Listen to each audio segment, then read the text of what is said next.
Good morning. Good morning. Good morning. This is Jeh Johnson.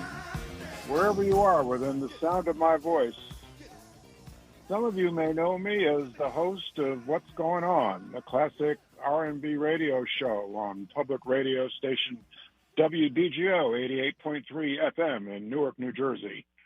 Others of you may know me as the former Secretary of Homeland Security for President Barack Obama.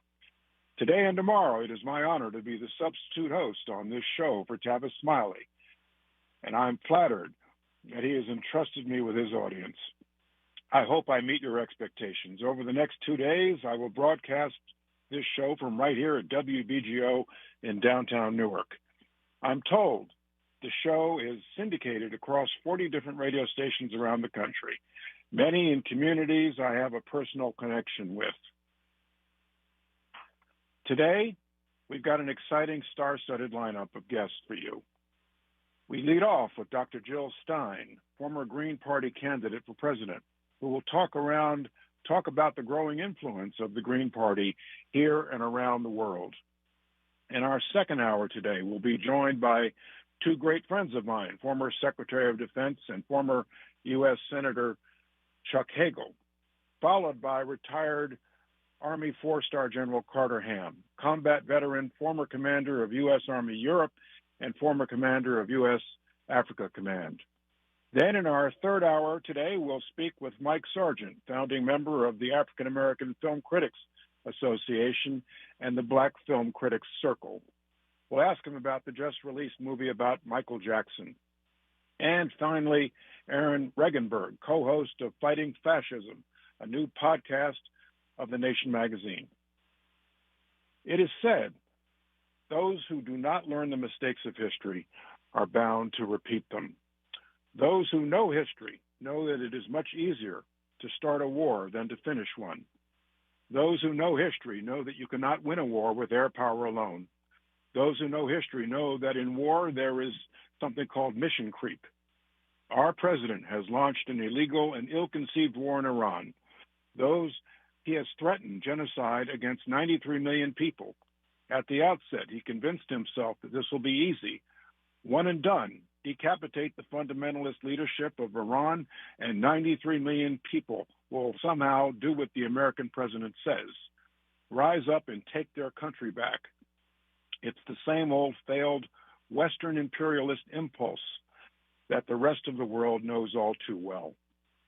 Did anyone in the Situation Room not speak up and warn the president that it was never going to be easy, that as civilian casualties in Iran pile up, men, women, and children, the Iranian people will naturally turn against the mighty great Satan, that Iran is the number one state sponsor of terrorism, and that the terrorist threat environment in this country will almost certainly rise, that in reaction, Iran will turn to the single biggest strategic advantage it has and close the Strait of Hormuz, sending gas prices for Americans upward to $4.50 a gallon on the East Coast and $6.50 a gallon on the West Coast.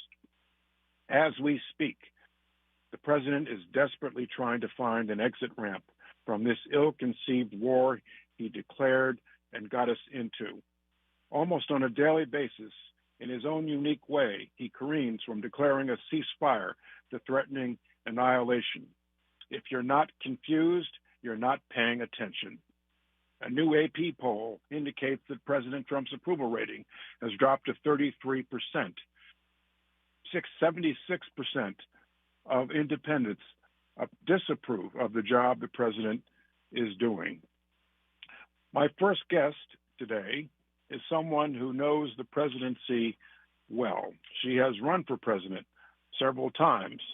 Today is Earth Day, and who better to have as a guest on Earth Day than Dr. Jill Stein. Most Americans know Dr. Stein as the Green Party candidate for president in 2012, 2016, and 2024. As most Americans know, the Green Party is a grassroots organization and political party focused on the environment and nonviolence, social justice, and grassroots democracy. Dr. Green has personally been involved in campaign finance reform, racially just redistricting, and the cleanup of incinerators, coal plants, and toxic threats. The Green Party has a global reach, and I look forward to speaking to Dr. Stein about that. Before we get to Dr. Stein, let's take a brief commercial break. From California to the Carolinas, everybody's listening to Tavis. More when we come forward.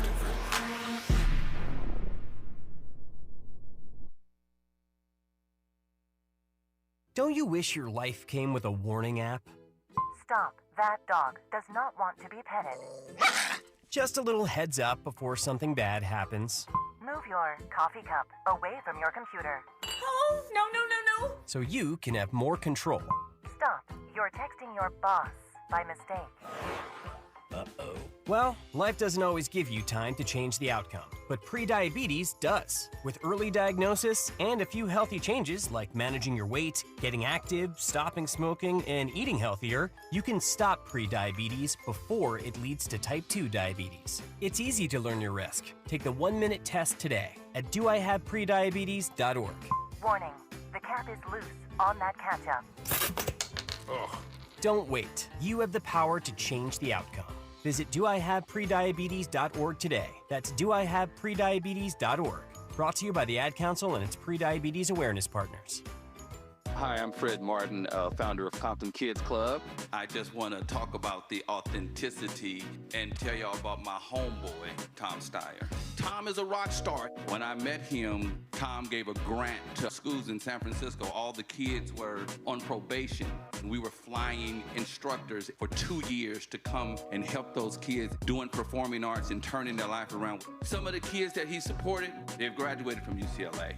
Let's fast forward. Tom is in schools in Compton, hanging out with the kids in the piano classes. Brother Tom Steyer hangs out in the studio with us. These are the seeds that he's planted. This has nothing to do with elections. What's coming out of his mouth is not a campaign speech. It's authentic, and when he say he walks away from a business because he want to do his values, he ain't making that up because he's running for governor. This man is real. Ad paid for by Steyer for Governor 2026. The joint will be jumping. Ebony Repertory Theater, in association with Fig Street Films, brings you one of the most beloved musicals of all time. Tony Award winner, Ain't Misbehavin'. The soulful, swinging celebration of the music of Fats Waller. From the rollicking to the romantic, this show is pure magic, full of the songs that defined an era and the voices that'll make you forget everything else for a night. Foot-stomping, heart-stirring, unforgettable. Don't miss Ain't Misbehavin' at the Nate Holden Performing Arts Center, starring Lettucey, directed by Ren T. Brown. This is the night out you've been waiting for. Tickets are going fast, so don't wait. Grab yours now at ebonyrep.org or call the box office today at 323-964-9766. Ebony Repertory Theater, bringing the culture, keeping the legacy alive. Ain't Misbehavin' runs May 21st through June 8th at the Nate Holden Performing Arts Center. Get your tickets now. Sometimes he fails at fitting in, but we're okay with that. You're inside the Tavis Smiley Show.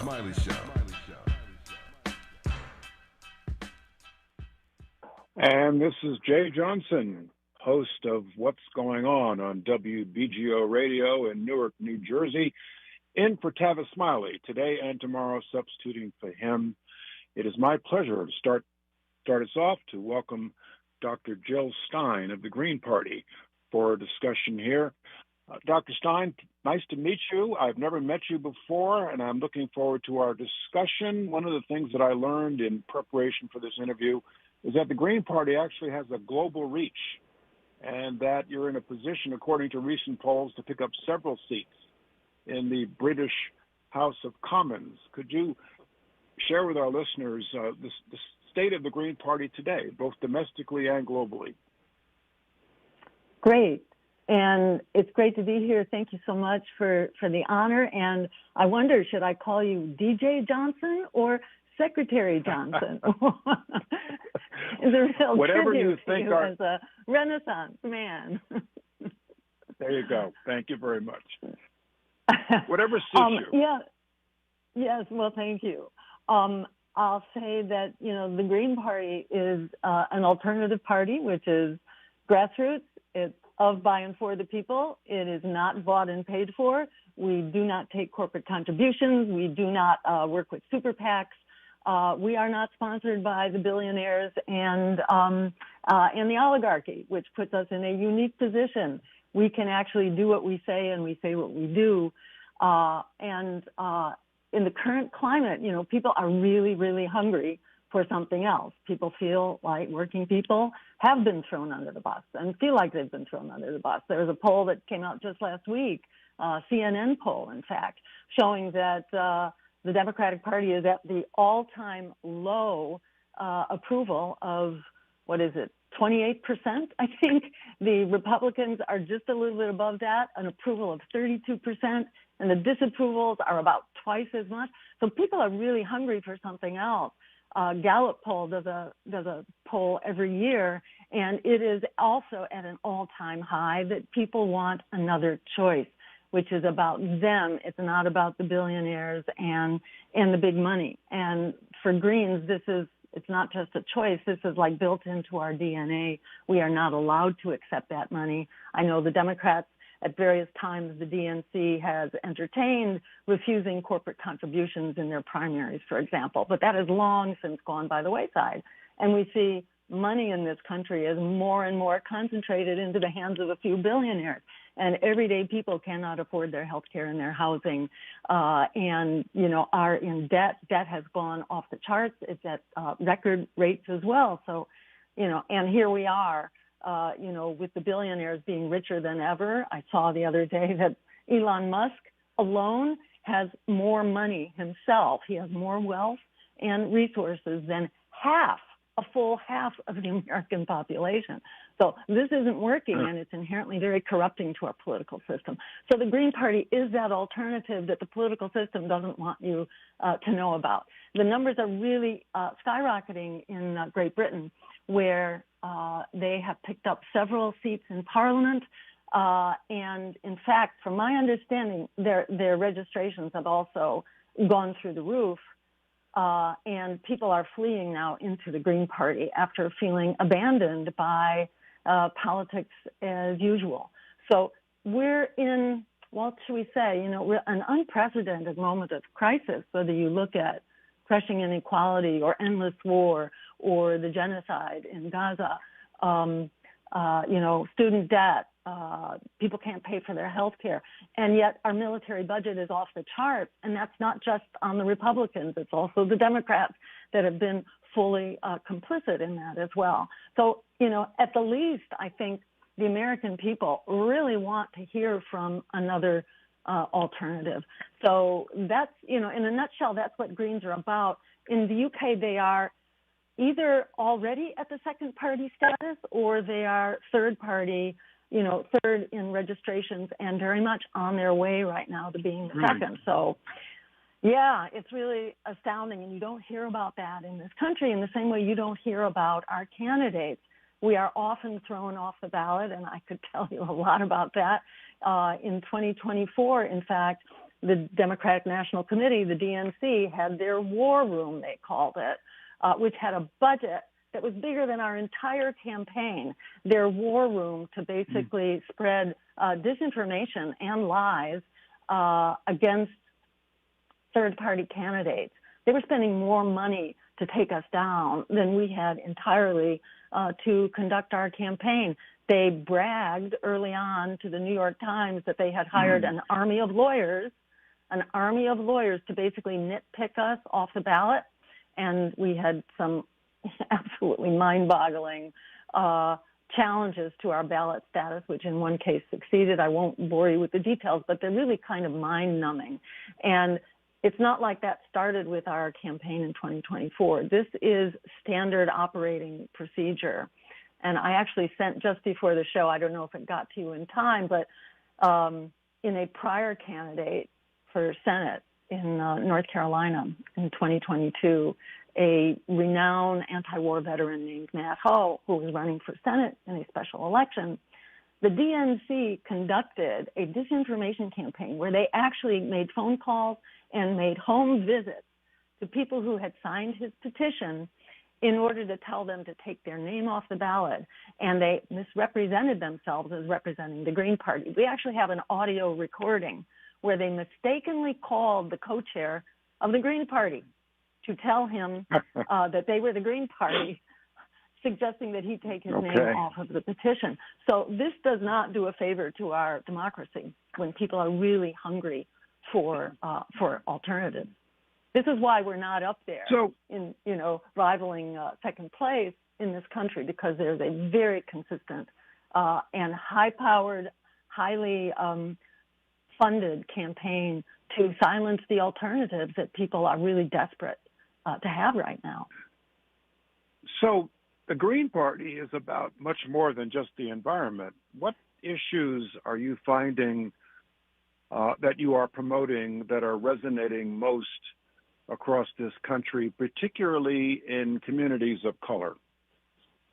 I'd say, of course, issues of disenfranchisement are huge in communities of color because they are and have always been and continue to be disenfranchised. And, that's by stripping their names from the voter rolls and making it difficult to register and difficult to vote and closing polling centers and things like that. So those issues are huge in my experience, in the African American community. And my running mate in 2024 is an African American and, had very much, rapport with the African American community. And not only around that, I think housing and the housing crisis, it probably resonates bigger than just about anything in the African American community, where the foreclosure crisis in 2008, brought to us basically by the deregulation under Bill Clinton that resulted in, the crash of the housing financial markets, and millions upon millions of homeowners had their homes taken away from them, and under the watch of an African American president who got bailed out. Wall Street got bailed out, and homeowners got thrown out to the tune of millions. I'd say that the housing crisis is a huge issue, and the Greens were among the first to say that we need rent control.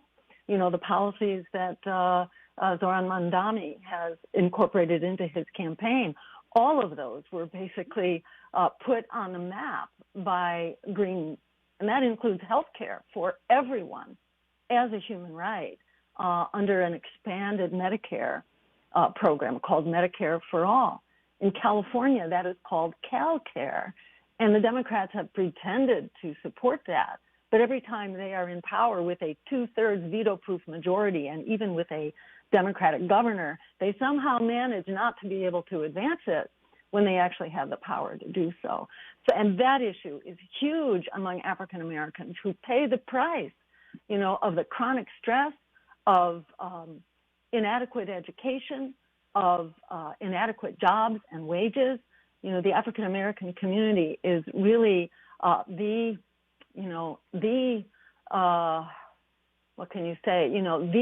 number one recipient of the disparities that are just hardwired into our economy now. And they're not getting better, they're actually getting worse, which is why so many people have hit the wall. During 2010, between 2010 and 2016, Democrats lost 1,000 seats in state legislatures because people were so outraged about, the home foreclosures, the lack of health care, growing debt, student debt. That's another one that impacts African American communities so intensively because, the hardships of the skyrocketing costs of education fall hardest on lower income families who don't have the advantages of the majoritarian community. So African American students wind up, dropping out of necessity in order to support themselves. And then they're saddled with the debt without having the benefit of the degree for their jobs. So all of these issues, no matter which one you look at, Greens have been out front And the African Americans have been on the receiving end on all these issues. So, no doubt that there is huge disenchantment, dissatisfaction with the conventional two-party system. Voters are turned off. They're cynical. They want an alternative. I have to say, to the listener, you sound more anti-DNC than you are anti-RNC. Is that fair? Well, let me say the reason for that is that the RNC gets plenty of critiquing from the DNC. Okay. There is no shortage of critiques of the Republican Party. Also, I think one can argue that they are beyond redemption. They are so controlled by big money and corporations. To me, that's not where the hot debate is. The hot debate is on people who really want a progressive agenda. And generally, you're not going to find them in the RNC. So, yes, all these, problems with the DNC are at least as big with the RNC. There's no doubt about it. But remember, it's almost half of voters who don't come out to vote because they've given up on both parties. And recent polling underscores that. And that's especially true among young people, communities of color, and lower income people. That they just don't bother to vote because both parties don't represent them. They are both bought and paid for. But it's the Democrats who make the pitch.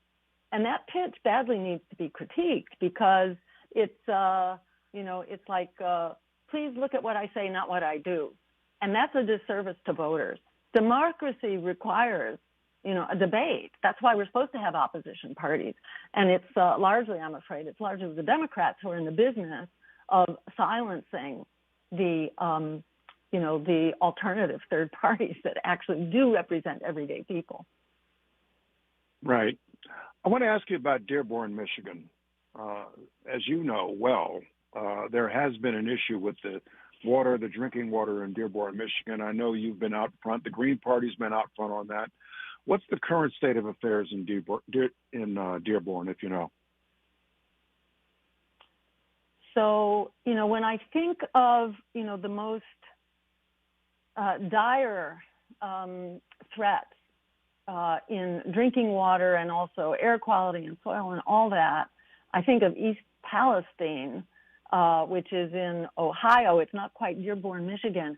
I am actually, to tell you the truth, I'm not aware, and maybe you can jog my memory, what is the nature of the issue in Dearborn? Is it, it may actually be, you may be thinking of Flint, and Flint, Michigan, certainly, Flint, yes. Yeah. Yes. That's where the water supply was switched. Yes. I did note, by the way, that you picked up 18% of the vote in Dearborn, Michigan last time around. But anyway, go ahead. And Flint, yes, Michigan. and I would add that's with like a tiny fraction of the budget and the press coverage of the more common alternatives. And I think it shows what will begin to happen as people refuse to be to be restricted and to be politically suppressed, and they start looking around. But in Flint, those problems, they're not in the headlines anymore, but they're still there. Their water supply was switched to a very corrupted source. And this was done in order to give some contracts, if memory serves, to give some water contract to some private corporation. It's another example of how politics, pay-to-play politics, is a horrible disservice to us. And yes, the people in Flint, Michigan are still struggling, even though it's very much out of our headlines. They're supposed to be having their water lines, their water pipes changed, and I'm not sure where that stands right now. I think we're going to a break, if I'm not mistaken. We're going to a break in a few seconds, but just briefly, what's happening in Ohio now with the water? Same thing. In Ohio, you may recall there was a train crash because the trains were not adequately staffed, because the union was being suppressed. And there was a train crash and a huge explosion. The railroad company purposely ignited the toxic emissions that had spilled. And so it went up into the air and then into everybody's, lungs and so on. And that hasn't been cleaned up, and they haven't been compensated. Okay, we'll be back with Dr. Jill Stein in just a moment after this break. This is getting good. Yeah, man. Tavis Smiley continues when we come forward.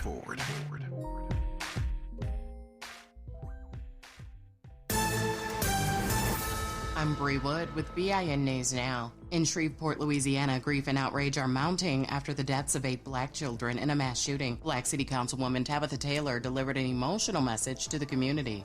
I think about the mother and what this family has lost, and I don't have the words to give you, and I'm sorry. She says the community is broken and demands action to prevent more lives from being lost to gun violence. A Somali-owned transportation company in Minnesota is calling discrimination after its longtime contract was abruptly canceled. About 100 people rallied at the state capitol, warning the decision could lead to major layoffs and shut down one of the state's largest minority-owned businesses. And 2 of Kanye West's upcoming European concerts have been canceled. Sky News reports scheduled June shows in Switzerland and Poland were called off for legal and review reasons. Get BIN News Now on demand 24/7 on the iHeartRadio app. Head to Waba Grill for $5 happy hour weekdays after 3 p.m. and try our new Chili Crisp dumplings paired with a premium beverage drink like our new Strawberry Watermelon Lemonade Energy Refresher, both for just $5 only at Waba Grill. Ronda Rousey versus Gina Carano. Nate Diaz versus Mike Perry. Francis Ngannou versus Felipe Lins. The biggest MMA event of all time live at the Intuit Dome. Saturday, May 16th. The show will sell out. Get your tickets now at Ticketmaster.com. Is this the time? This is the KBLA Sports Minute with Ray Richardson.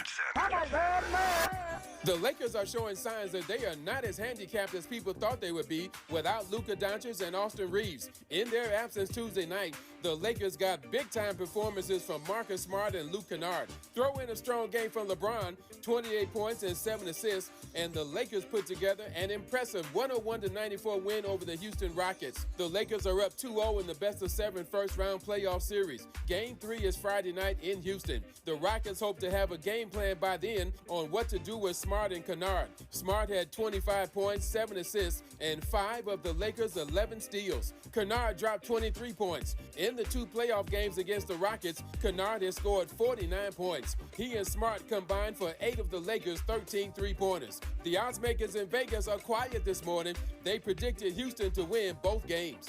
No debates, no speculation, just the info you need. That's your KBLA Sports Minute. I'm Ray Richardson on KBLA Talk 1580. We've got a lot to talk about. Hi, I'm Zoe Williams, a.k.a. the Voice of Reason, encouraging you to join me weekdays from 7 to 9 p.m. for the world's most intriguing relationship radio roundtable. Every night, I facilitate and encourage our loyal listeners to participate in the most engaging relationship discussions you'll hear anywhere. So make it a point to rendezvous with me, Zoe Williams, the Voice of Reason, Monday through Friday, 7 to 9 p.m. Pacific Standard Time. Trust me, your relationships will never be the same. The VOR is on fire tonight. Unapologetically progressive. KBLA Talk 1580. We've got your black. We don't do ordinary. This is KBLA Talk 1580. When your car is making a strange noise, no matter what it is, you can't just pretend it's not happening. That's an interesting sound. It's like your mental health. If you're struggling and feeling overwhelmed, it's important to do something about it. It can be as simple as talking to someone in your community, or just taking a deep, calming breath when you need it. Nice. For mental health resources, check out loveyourmindtoday.org. At loveyourmindtoday.org, you'll find information that may help you get through a tough time. Things like tips for dealing with stress, how to navigate difficulties like financial worries, anger, substance use, and more. You can also find real stories of how people navigated their own mental health challenges. Because once you start to address the problem, you can go so much further. Visit loveyourmindtoday.org. That's loveyourmindtoday.org. Brought to you by the Huntsman Mental Health Institute and the Ad Council.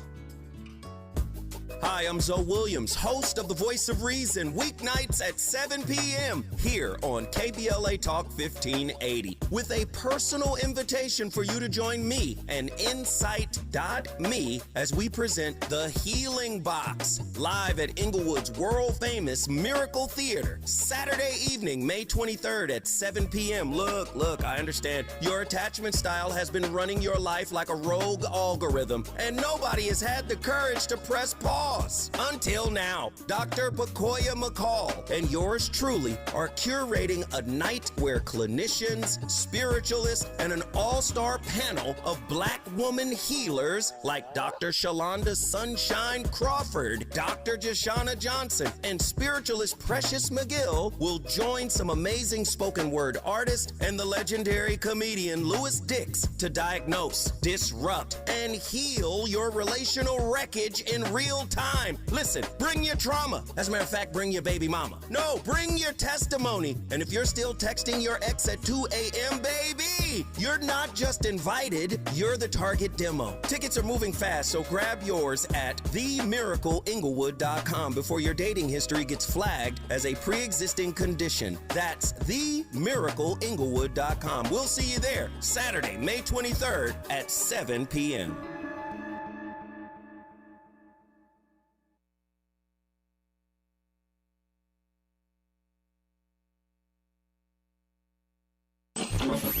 Freedom is an endless meeting, so let's get back to it with Tavis Smiley.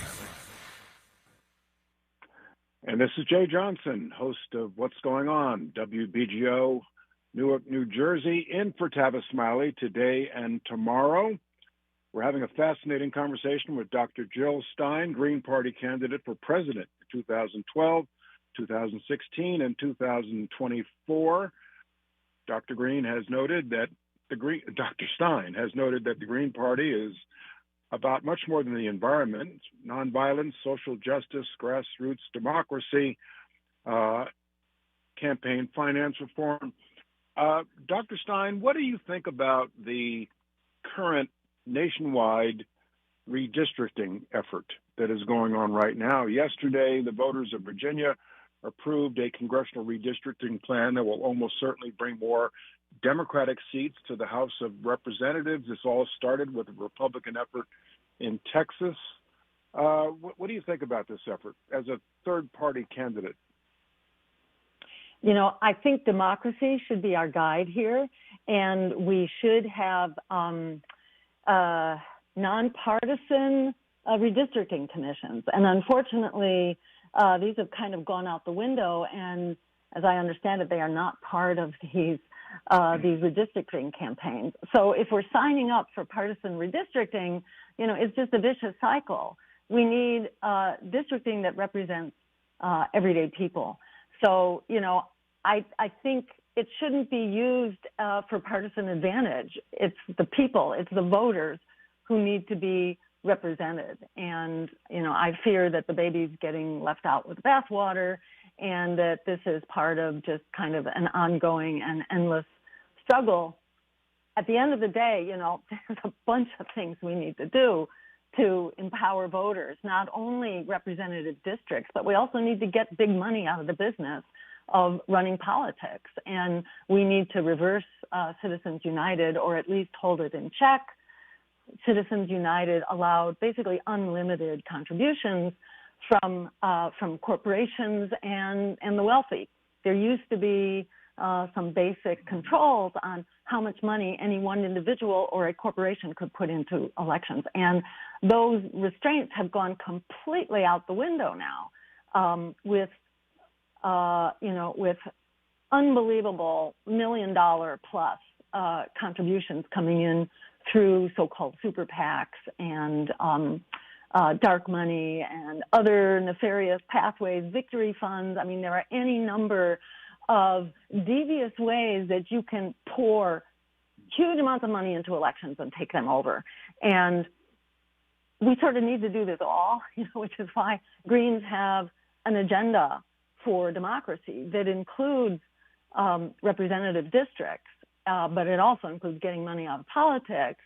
It includes allowing multiple candidates on the ballot. And one big thing, which is always used against a third party or any third party candidate, is that you are a spoiler for representing what people actually want.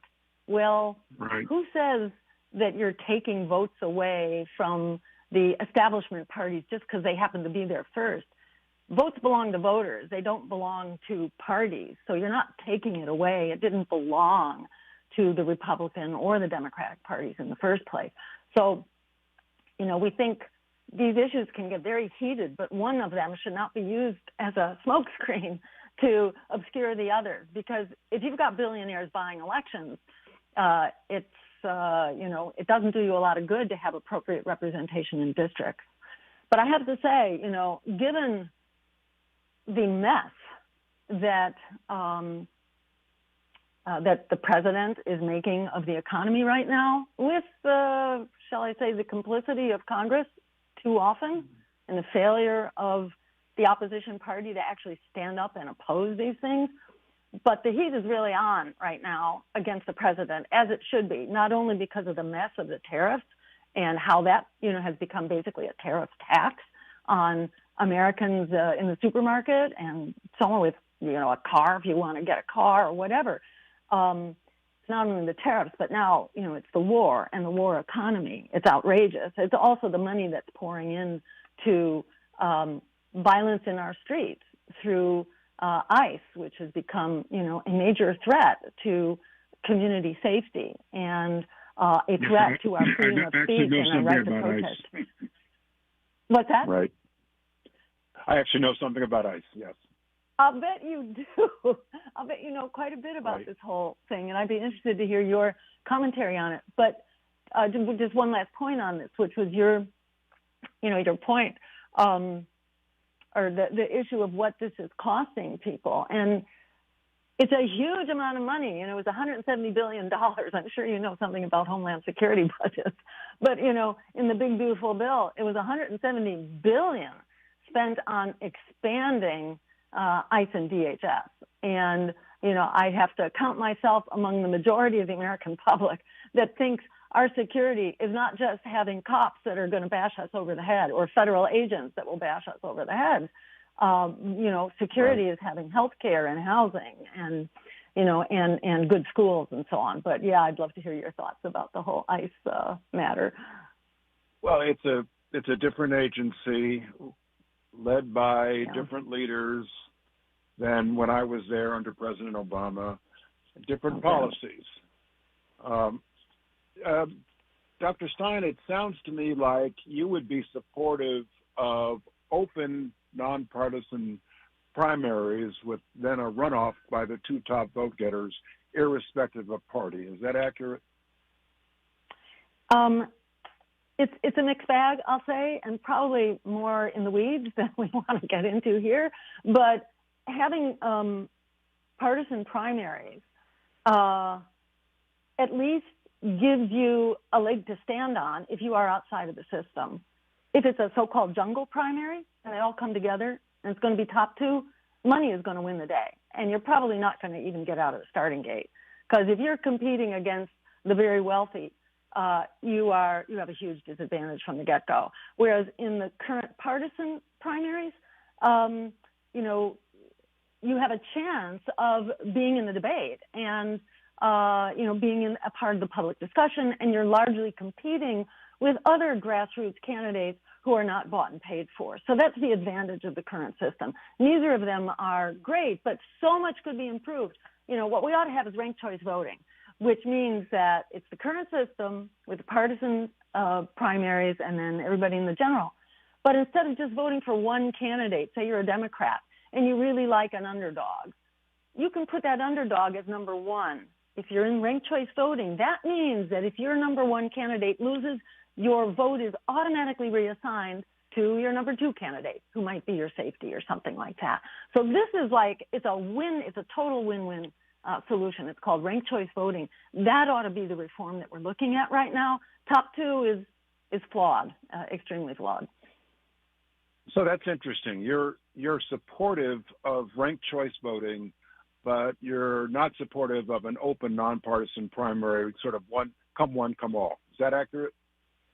So-called jungle primary, because you as a grassroots campaign will compete against the billion-dollar candidate. And that's kind of not a real competition. That's the downside. So I'm not in favor of the open primary. And I just want to mention Butch Ware, who's been thrown off the ballot in a so-called open primary because he's very competitive. He's the one candidate who stands up for CalCare. Healthcare is a human right for everyone. He's the one person. He stands up for the billionaire tax, which none of the other candidates will go on record supporting. He supports rent control and so on.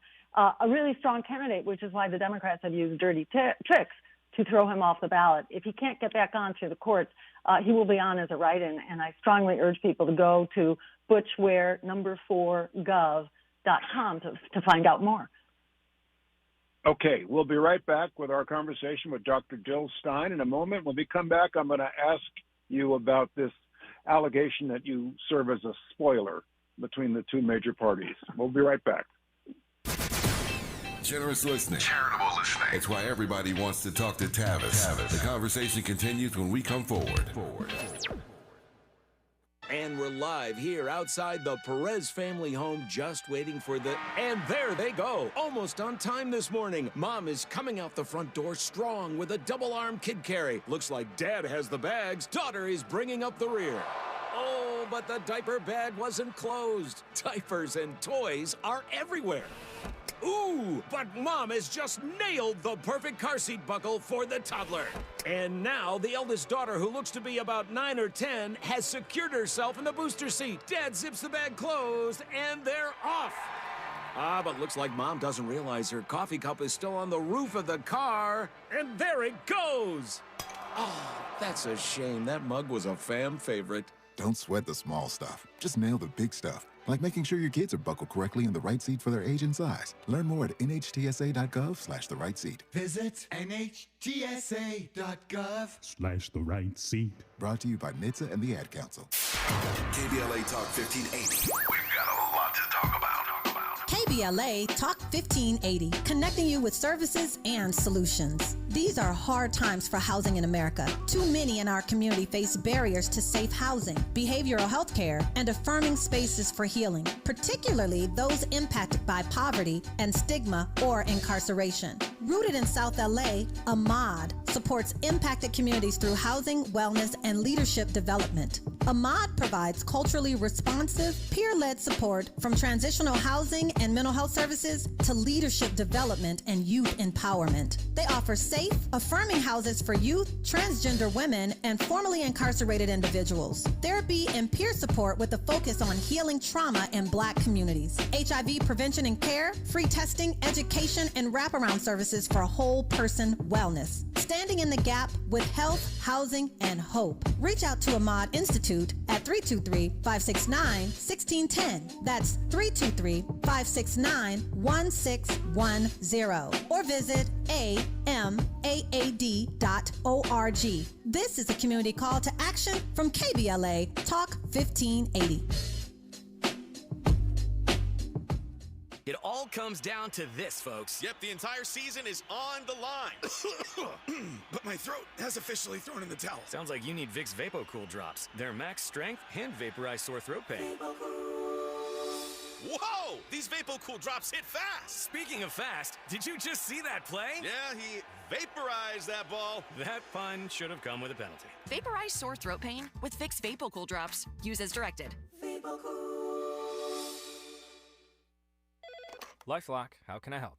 The IRS said I filed my return, but I haven't. 1 in 4 tax-paying Americans has paid the price of identity fraud. What do I do? My refund, though. I'm freaking out. Don't worry, I can fix this. LifeLock fixes identity theft guaranteed and gets your money back with up to $3 million in coverage. I'm so relieved. No problem. I'll be with you every step of the way. 1 in 4 was a fraud-paying American. Not anymore. Save up to 40% your first year with promo code NEWS at LifeLock.com. Terms apply. Sometimes he fails at fitting in, but we're okay with that. You're inside the Tavis Smiley Show.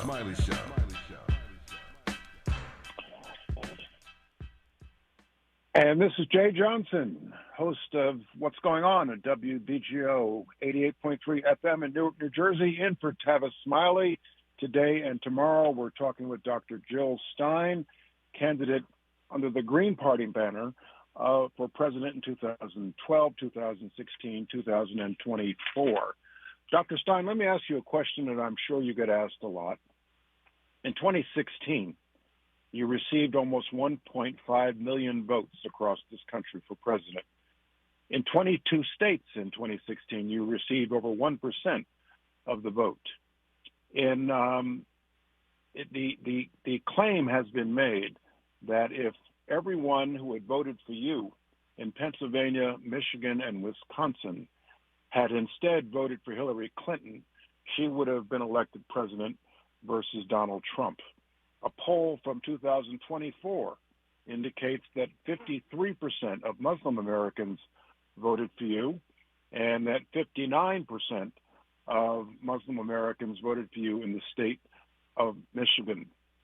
Some say that your presence on the ballot, as valid as the issues you pursue are, has served as a spoiler for the candidate more friendly to the issues you support, and has tilted the election to the candidate, namely Donald Trump, less friendly to the issues you support. How do you answer that? If that was the problem, that I was taking votes away from the lesser of two evils, that is easily fixed through ranked choice voting, and that's well established. But that's not the point that of these propaganda campaigns. These propaganda campaigns, first, let me just say they're utterly false, because the key assumption here is that my voters or Green Party voters would have voted Democratic if there were not an option. Whereas what the polls and interviews actually show, that the vast majority, it's about 66% of Green Party voters would not vote at all. So it's not like they're just widgets on a chessboard that can be moved around. Actually, that's not the case. Most third-party voters are principal voters, and they're voting based on deeply held convictions. The Muslim vote in 2024, the case in point, those voters were not going to vote for candidates, in this case Kamala Harris, who was a part of the genocidal administration that refused to stop funding or to insist or stop the flow of weapons to the genocide, refused even to call it a genocide in Gaza. And it that was a prime mover for why I was in the election, because we needed to really stand up. As Frederick Douglass said, power concedes nothing without a demand. It never has and it never will. So this propaganda campaign is based on a completely false and disproven assumption. And it also it tries to make the case that the votes belonged to the Democratic Party and that the third party was taking them away. Well, it's just not true. Democrats don't own the votes of progressives. They have to earn them.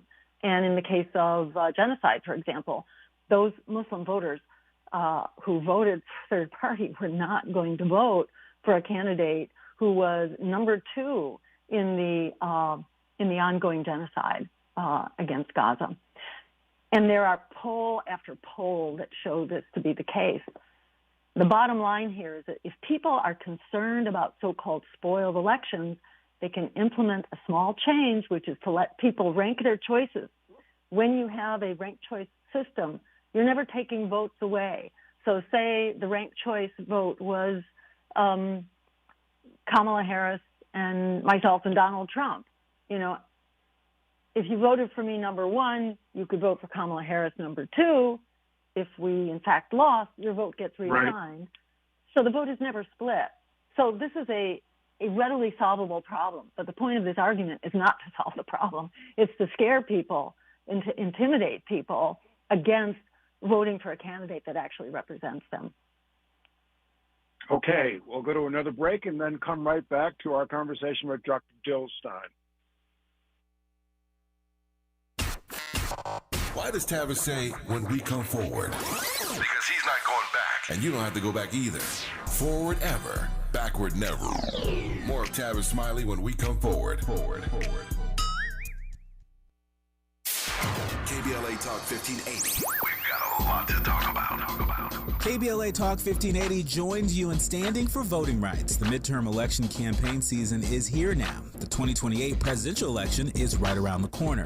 When We All Vote is a leading national nonpartisan initiative on a mission to change the culture around voting and to increase participation in each and every election by helping to close the race and age gap. Created by Michelle Obama, When We All Vote brings together individuals, institutions, brands, and organizations to register new voters across the country and advance civic education for the entire family and voters of every age to build an informed and engaged electorate for today and generations to come. When We All Vote empowers their supporters and volunteers to take action through voting, advocating for their rights, and holding their elected officials accountable. It's all in for 2026 and 2028. Please visit whenweallvote.org to stand up for your rights, voting rights. This is a community call to action from KBLA Talk 1580. Real talent is defined by what people can do, not where they learn to do it. So by stopping at the education section of a resume, you might throw away the perfect hire. You might miss someone who has valuable skills to offer to help your business thrive right now and in the future.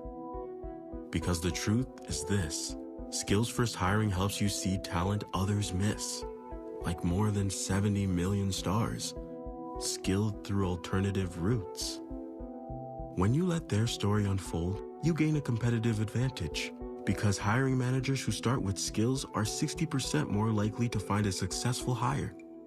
See the real person, complete. See what others miss. Hire skills first. Learn why it's a competitive advantage at tearthepaperceiling.org. Brought to you by Opportunity at Work and the Ad Council.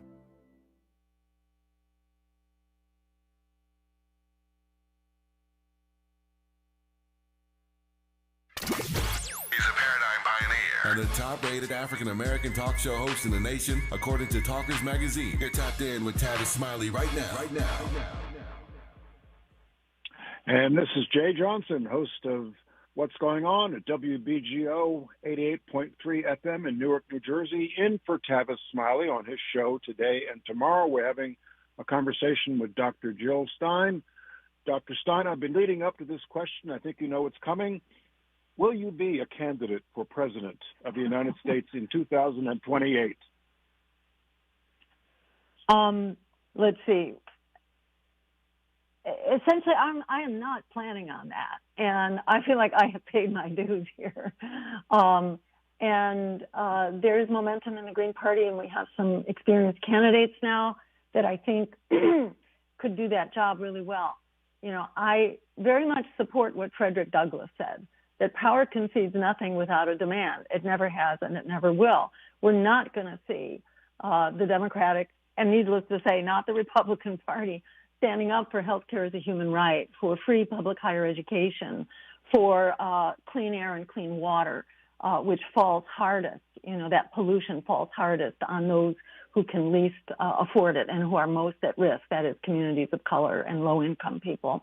We're not going to see the standard business-as-usual parties standing up for housing as a human right, for social housing that makes good quality housing actually affordable.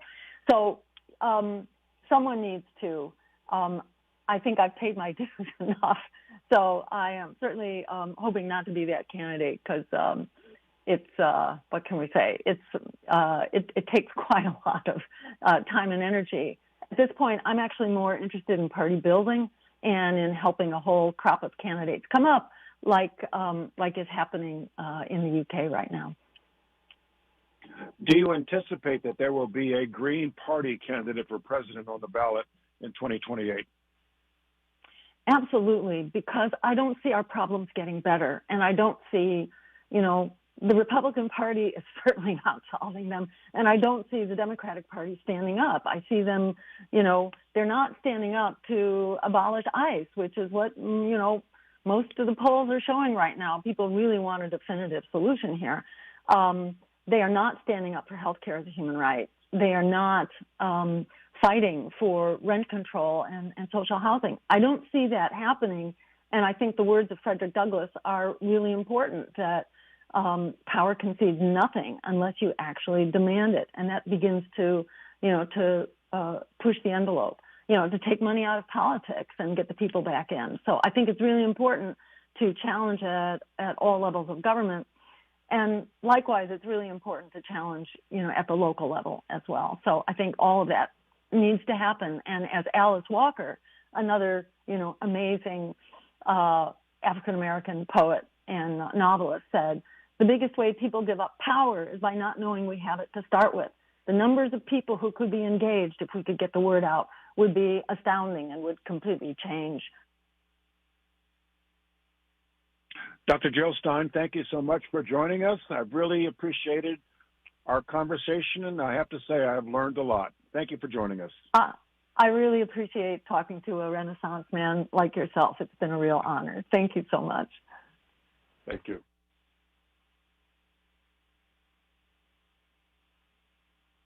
KBLA 1580 Santa Monica. I'm Bree Wood with BIN News Now. In Shreveport, Louisiana, grief and outrage are mounting after the deaths of 8 black children in a mass shooting. Black City Councilwoman Tabitha Taylor delivered an emotional message to the community. I think about the mother and what this family has lost, and I don't have the words to give you, and I'm sorry. She says the community is broken and demands action to prevent more lives from being lost to gun violence. A Somali-owned transportation company in Minnesota is calling discrimination after its longtime contract was abruptly canceled. About 100 people rallied at the state capitol, warning the decision could lead to major layoffs and shut down one of the state's largest minority-owned businesses. And 2 of Kanye West's upcoming European concerts have been canceled. Sky News reports scheduled June shows in Switzerland and Poland were called off for legal and review reasons. Get BIN News Now on demand 24/7 on the iHeartRadio app. Head to Waba Grill for $5 happy hour weekdays after 3 p.m. and try our new Chili Crisp dumplings paired with a premium beverage drink like our new Strawberry Watermelon Lemonade Energy Refresher. Both for just $5 only at Waba Grill. This is the KBLA Sports Minute with Ray Richardson. The Lakers are showing signs that they are not as handicapped as people thought they would be without Luka Doncic and Austin Reeves. In their absence Tuesday night, the Lakers got big-time performances from Marcus Smart and Luke Kennard. Throw in a strong game from LeBron, 28 points and 7 assists, and the Lakers put together an impressive 101-94 win over the Houston Rockets. The Lakers are up 2-0 in the best-of-7 first-round playoff series. Game 3 is Friday night in Houston. The Rockets hope to have a game plan by then on what to do with Smart and Kennard. Smart had 25 points, 7 assists, and 5 of the Lakers' 11 steals. Kennard dropped 23 points. In the 2 playoff games against the Rockets, Kennard has scored 49 points. He and Smart combined for 8 of the Lakers' 13 three-pointers. The odds makers in Vegas are quiet this morning. They predicted Houston to win both games. No debates, no speculation, just the info you need. That's your KBLA Sports Minute. I'm Ray Richardson on KBLA Talk 1580. In a world full of noise, one station keeps it real. KBLA Talk 1580, where the conversation goes deeper, the voices sound like yours, and the issues that matter most to our community take center stage. Progressive, powerful, unapologetically us.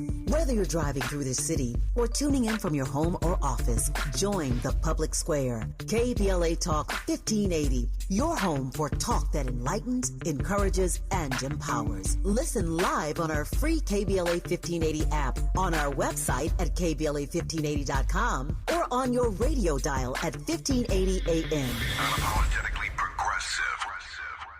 Hey, what's up now? Brother, what's up? This is a big party, man. I can dig it. Solid. Right on.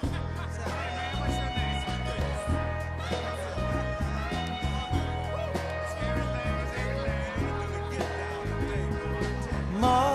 Mother, there's too many of you crying. Brother, brother, there's far too many of you dying. You know we've got to find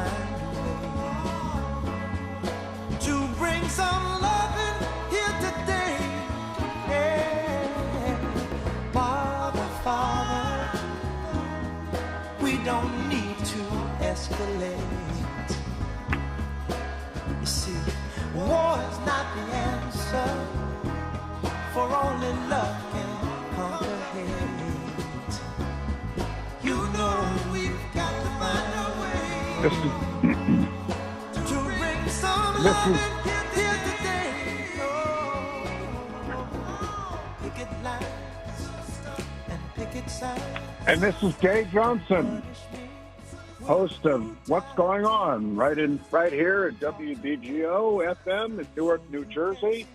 I'm in for Tavis Smiley today and tomorrow. And we have as a very special guest for the next few minutes, a very good friend of mine, the 24th Secretary of Defense, Chuck Hagel, who was also a United States Senator, Republican U.S. Senator from Nebraska from 1997 to 2009. Secretary Hagel has served in the uppermost levels of the U.S. government. He's also a veteran of combat during the Vietnam War, for which he received 2 Purple Hearts. Also chair of something called the Council on Criminal Justice, which I will ask him about later in this interview. Secretary Hagel, welcome to our show. Jay, it's always a privilege to be with you, my dear friend, and I love that Marvin Gaye song. Oh, right. What's going on? Yes, it was popular. It was popular while you were wearing the uniform of our country, wasn't it? It was, Jay. It was. Yeah. No, every time I hear it, I think of him. I think of those times. It wasn't always easy or good times, but you pull from your past what's most positive. I think it's important. But I always really loved his music and that song in particular. Well, Chuck, thank you so much for joining me. You've seen war from just about every angle, including on the ground in Vietnam, and as the civilian leader of the United States military when you were Secretary of Defense, and as a U.S. Senator, the legislative branch of our government. Let me just ask you the big question here, and you can try to take this on however you want. What do you make of our current efforts in Iran? Well, Jay, I'm very concerned, upset, disappointed, because just to define it down to its lowest common denominator, as The Economist magazine pointed out in its cover about a month ago, a war without a strategy, it will be a disaster. And that's exactly what we have here. We have gotten ourselves into a deep hole we're going to have a real problem getting out of. It's affected the world. This isn't just about Iran. And it's not even just about the Middle East, which it now has totally affected the Middle East. But it's the world. It's how China sees this, how resources from the Middle East going to China are cut off. Russia sees this. I mean, just one example, Ukraine. Is there still war in Ukraine? Well, of course there is. Putin continues to slaughter Ukrainians. We've looked the other way. We've put our attention now on a personal war that should have never gotten started. We never needed to start it. Iran was not an immediate threat to this country. So we could take hours going through the elements of this disaster, and it is a disaster, and I don't think anything gets better, Jay, in the near future. I mean, you look at what's affecting, how it's affecting already our country, gasoline prices, and far more, fertilizer, and so many elements in global trade. And I would end with this. You know, I guess our leaders have forgotten, and the president specifically has never acknowledged that the global economy, the world, is totally interconnected. It is global. All 8.3 billion people on the face of the earth depend in some way on each other. And this nonsense about America can go it alone, we don't need anybody in the world, we're the most powerful, is wrong. It's dangerously wrong. And that will result, as it is right now, in isolating ourselves losing our friends through tariffs, war, mocking them. So let me stop there because we could take again hours and hours going through this. But this war is a disaster, which is going to affect everything. We're talking with former Secretary of Defense Chuck Hagel, and we'll be right back to our conversation with him after this commercial break. This show was built for you, for the community, for the culture, for everyone who wants more than headlines, for everyone who wants meaning. Tavis Smiley has always believed that public media can change lives, and every single day, that's what he comes to work to do. You're listening to Tavis Smiley. Your voice, your issues, your show. Don't you wish your life came with a warning app? Stop. That dog does not want to be petted. Just a little heads up before something bad happens. Move your coffee cup away from your computer. Oh, no. So you can have more control. Stop. You're texting your boss by mistake. Uh-oh. Well, life doesn't always give you time to change the outcome, but prediabetes does. With early diagnosis and a few healthy changes like managing your weight, getting active, stopping smoking, and eating healthier, you can stop prediabetes before it leads to type 2 diabetes. It's easy to learn your risk. Take the 1-minute test today at doihaveprediabetes.org. Warning, the cap is loose on that ketchup. Ugh. Don't wait. You have the power to change the outcome. Visit doihaveprediabetes.org today. That's doihaveprediabetes.org. Brought to you by the Ad Council and its prediabetes awareness partners. The joint will be jumping. Ebony Repertory Theater, in association with Fig Street Films, brings you one of the most beloved musicals of all time. Tony Award winner, Ain't Misbehavin'. The soulful, swinging celebration of the music of Fats Waller. From the rollicking to the romantic, this show is pure magic, full of the songs that defined an era and the voices that'll make you forget everything else for a night. Foot-stomping, heart-stirring, unforgettable. Don't miss Ain't Misbehavin' at the Nate Holden Performing Arts Center, starring Lettucey, directed by Ren T. Brown. This is the night out you've been waiting for. Tickets are going fast, so don't wait. Grab yours now at ebonyrep.org or call the box office today at 323-964-9766. Ebony Repertory Theater, bringing the culture, keeping the legacy alive. Ain't Misbehavin' runs May 21st through June 8th at the Nate Holden Performing Arts Center. Get your tickets now.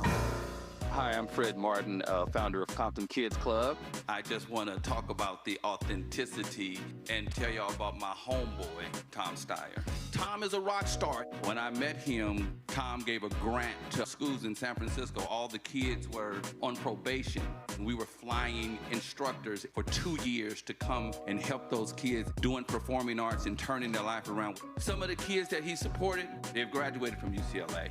Let's fast forward. Tom is in schools in Compton, hanging out with the kids in the piano classes. Brother Tom Steyer hangs out in the studio with us. These are the seeds that he's planted.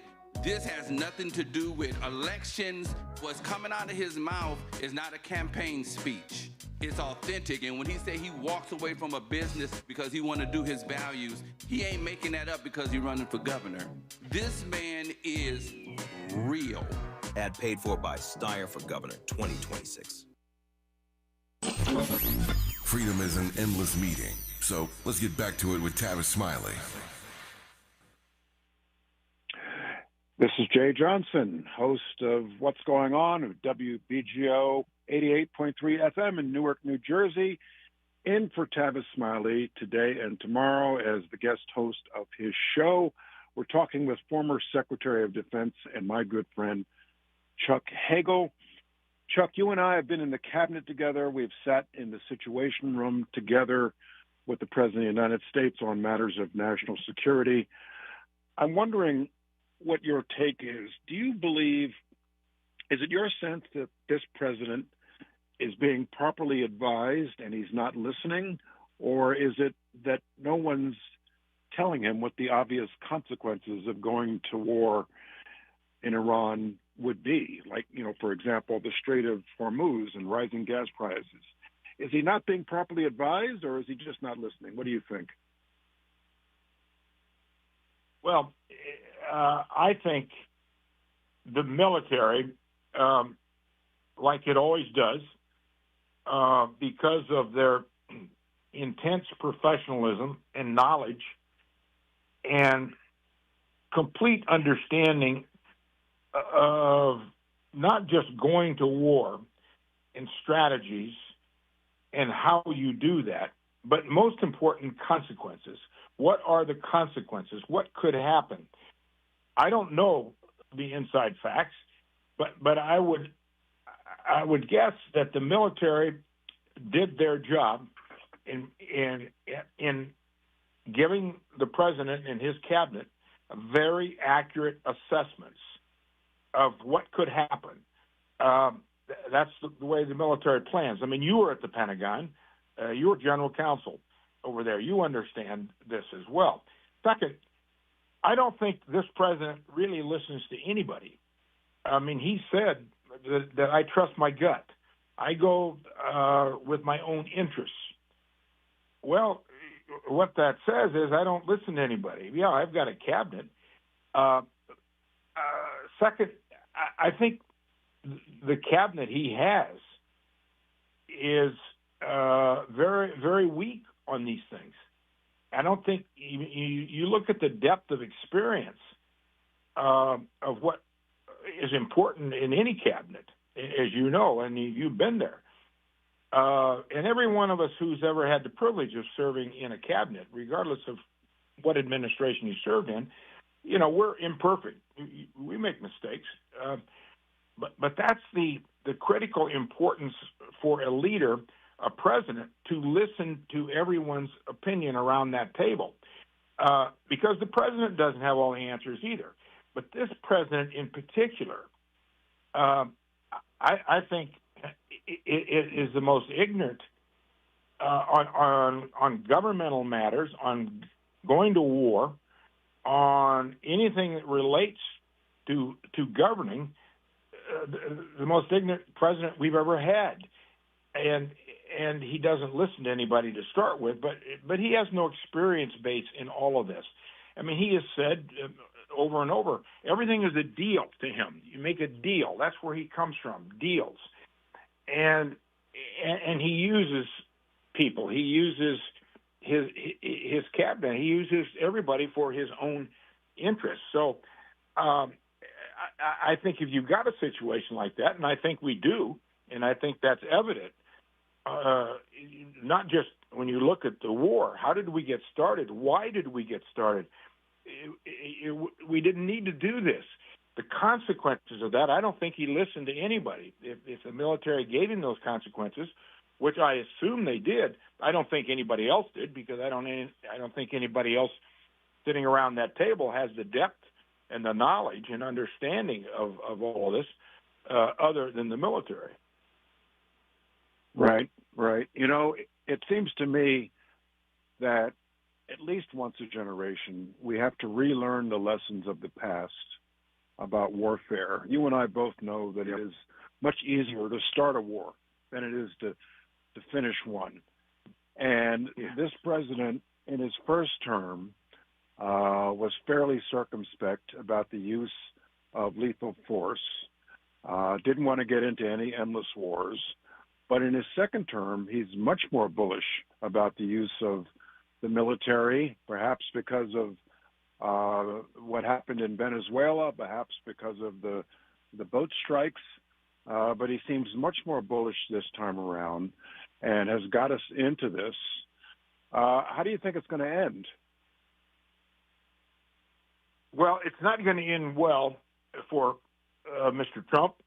I think, as always, these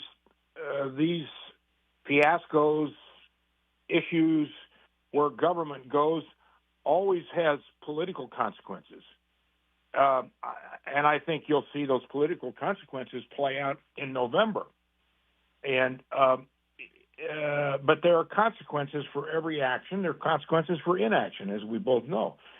But when you look at what you just said as an example of getting into wars that are pretty damn hard to get out of, I mean, they have all been fiascos. When I was in Vietnam with my brother in 1968, you know, we had over 500,000 troops in Vietnam. and we lost that war. We had to get out. We left. It was a humiliation, just like 20 years in Afghanistan, just like we're still in Iraq, and Iraq is still unstable. I mean, do we learn? No, we don't learn. When you get somebody who is leading the government as commander-in-chief, as one of his responsibilities, who doesn't understand history, who disregards history, who believes he's smarter than everybody else, and as he said, I trust my gut, and that's good enough. That's a dangerous problem. So how does it end? It's not going to end well for anybody. It's going to cost this country in economic ways. It's going to cost the world. It's going to possibly break up our alliances, starting with NATO. I mean, we were heading in that direction over Ukraine. What happens in Ukraine? I mean, are we going to let Putin take Ukraine? It's the first time since World War II that a European nation has been invaded and occupied. I mean, the huge consequences of all these actions are going to play out, and the Middle East isn't going to get more stable. It's going to be more unstable. We are building generations of instability in the Middle East by what we're doing here. Lebanon, Israel, that's a huge part of it. I mean, I think Israel's isolating itself. The more attacks, that's not the way. That's not the way to do this. There's a smart way to do it. And I think what Obama did, and you were there in 2015, and the deal that we signed with Iran, that was a smart way to handle it. That was a good approach to it. It didn't solve every problem in every way, but it was smart. It had great advantages. And Trump comes in his first term, undoes it, and that was the beginning of where we are today. What is the proper role for a civilian Secretary of Defense during wartime, Chuck? Well, I think to, number one, preside over the department, the Department of Defense that has the sole responsibility of the defense and security of our country. And to preside over that effort, manage that effort, coordinate all the elements within the Department of Defense that we rely on for our defense, and to coordinate that and lead that and listen to the professionals. You are the president's also, Secretary of Defense, as the representative of him, of his government in the particular area of defense, of security. I think those are the main responsibilities of the Secretary of Defense. I think it's important, by the way, to have civilian leaders of the Defense Department because there is a separation there that I think is important. And the other point I would make here is to the Secretary of Defense is one of his main responsibilities is to ensure the non-politicization of the military. We have fortunately have not allowed our military to be politicized over 250 years. The military really has been probably the leading department, agency of government, federal government in our country, to open up opportunities to all people. When we integrated the military, Truman, in 1948-49, I mean, that was the beginning of integration in our government, in our society in many ways. I mean, it's still not 100%. We still have issues, but it's the military that led the way. And I think that's the other responsibility of a civilian president, of Secretary of Defense, to ensure that continues. And also the religious element, not to inject religion into the military. That's hugely dangerous if you start doing that. And unfortunately, under this secretary, we're seeing that happen as well as other problems, politicizing the Department of Defense.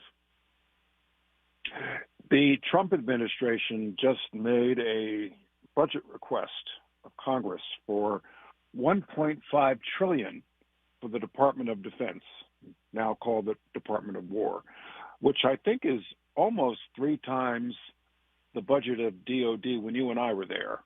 Can you imagine justification of $1.5 trillion for the Department of Defense, for the Pentagon? Well, it's hard to imagine. Just like you said, when we were there, it hasn't been that long ago, 11, 12 years ago. $1.5 trillion is just almost mind-boggling. And you look at why they're requesting, the administration is requesting that. I mean, the Golden Dome and the shield, missile shields, and so on and so on. I mean, you can understand the inventory that we've used in the Middle East, that we've used up. I mean, we don't even, as you know, we don't even provide weapons in any kind of sophisticated way to Ukraine anymore. Once Trump came in, we started selling them to the European Union and to NATO so that they could provide those weapons to Ukraine. But that supply chain and flow has now been severely narrowed because we're using all those weapons in the Middle East. Well, the inventories come down. I understand that. I can understand some of that. But $1.5 trillion for all these projects that new Navy-class ships, and he'll want his name, Trump's name on all of them, of course. I mean, I don't think that they're going to get that. I really don't. I mean, when you start asking questions, as you know, and that's the job of the Congress oversight, when you get in those Armed Services Committee hearings and Appropriations Committee hearings and say, well, you take me through this, Mr. Secretary, whoever they send up there. I mean, how are we spending this $1.5 trillion? What do you need it for? When you start going into those kind of details, and they're going to be required, and it won't be just Democrats asking. There'll be Republicans who will be critical, too, on this. Because the debt, where's our national debt going? Just continues to climb. And especially, it's interesting, under a so-called conservative Republican, I mean, he's piling more debt on this country than any post-World War II president we've had. And it's just astounding. And I think there's going to be a real showdown over that budget. What do you think? Let me ask you about the following. If you're Secretary of Defense or Secretary of Homeland Security or Attorney General, and you disagree with what the president has told you to do, how do you wrestle with the question of whether you resign or hang in there and try to steer the policy in a different direction? How do you wrestle with that issue? Well, I think it really comes down to how deep do you feel the difference that you have with the president, with the administration, how serious a conflict that you have in your own conscience and your own sense of your responsibilities, and you know you've had these cabinet jobs. You have a real responsibility to be honest, and that's where you start. To be honest, and you could be honest about how you feel about an issue, and if you think it's serious enough that you can't resolve it with your own conscience and with the president, yes, and then you've got to consider resigning. I think the worst thing you can do, if it's a deep enough and important enough issue to you, and you give the president your advice, and he doesn't take it, and for whatever reasons, then I think you've got to leave, because it will only get worse. Yep. Former Secretary of Defense Chuck Hagel, you are a great American. Thank you for joining us today. Well, Jay, you're generous. It's always great to be with you.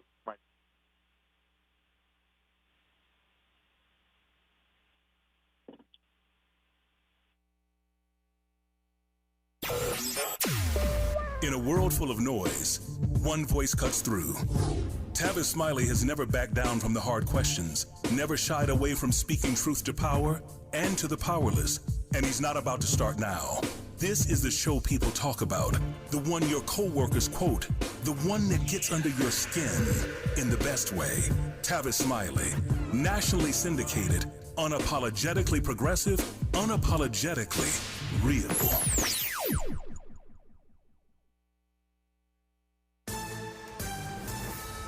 I'm Bree Wood with BIN News Now. House Republican leaders are speaking out for the first time on recent sexual misconduct scandals involving lawmakers. Speaker Mike Johnson called the cases a wake-up call, saying ethics rules should be reviewed. Have to protect women and anyone who feels like there's any inappropriate behavior whatsoever. Former Texas Congressman Tony Gonzalez resigned amid allegations involving a former staffer. California State Controller Betty Yee has dropped out of the race for governor. The Democrat cited a crowded field and the need for party unity as she exited the contest, reshaping the early landscape of the race. And Chicago's annual Cinco de Mayo parade has been canceled amid fears tied to President Trump's immigration enforcement policies. Organizers say safety concerns for participants and attendees led to the decision, calling it a difficult but necessary move for the community. Get BIN News Now on demand 24/7 on the iHeartRadio app. Head to Waba Grill for $5 happy hour weekdays after 3 p.m. and try our new Chili Crisp dumplings paired with a premium beverage drink like our new Strawberry Watermelon Lemonade Energy Refresher, both for just $5 only at Waba Grill. Sing along to all your favorites when multi-Grammy winners Lady A take over Fantasy Springs Resort Casino May 16th for a night of non-stop country hits. Tickets on sale now at FantasySpringsResort.com. This is the KBLA Sports Minute with Ray Richardson. The Lakers are showing signs that they are not as handicapped as people thought they would be without Luka Doncic and Austin Reeves. In their absence Tuesday night, the Lakers got big-time performances from Marcus Smart and Luke Kennard. Throw in a strong game from LeBron, 28 points and 7 assists, and the Lakers put together an impressive 101-94 win over the Houston Rockets. The Lakers are up 2-0 in the best-of-7 first-round playoff series. Game 3 is Friday night in Houston. The Rockets hope to have a game plan by then on what to do with Smart and Kennard. Smart had 25 points, 7 assists, and 5 of the Lakers' 11 steals. Kennard dropped 23 points. In the 2 playoff games against the Rockets, Kennard has scored 49 points. He and Smart combined for 8 of the Lakers' 13 three-pointers. The odds makers in Vegas are quiet this morning. They predicted Houston to win both games. No debates, no speculation, just the info you need. That's your KBLA Sports Minute. I'm Ray Richardson on KBLA Talk 1580. We've got a lot to talk about. I'm Reverend Gerald, the life coach. Is someone you love struggling with addiction and mental illness? Is improving your family's health important? Want to leave a legacy that your family can grow? Are you ready to enhance your perception of life experiences? Then wake up weekends at 7 a.m. with Urban Family Focus and get the wisdom, opportunity, resources, and motivation to live your best life. Join the conversation on Urban Family Focus Saturday and Sunday at 7 a.m. Unapologetically progressive. KBLA Talk 1580. We've got your black. This isn't a talk show. It's a town hall with no walls. This is KBLA Talk 1580. When your car is making a strange noise, no matter what it is, you can't just pretend it's not happening.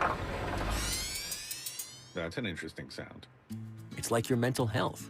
If you're struggling and feeling overwhelmed, it's important to do something about it.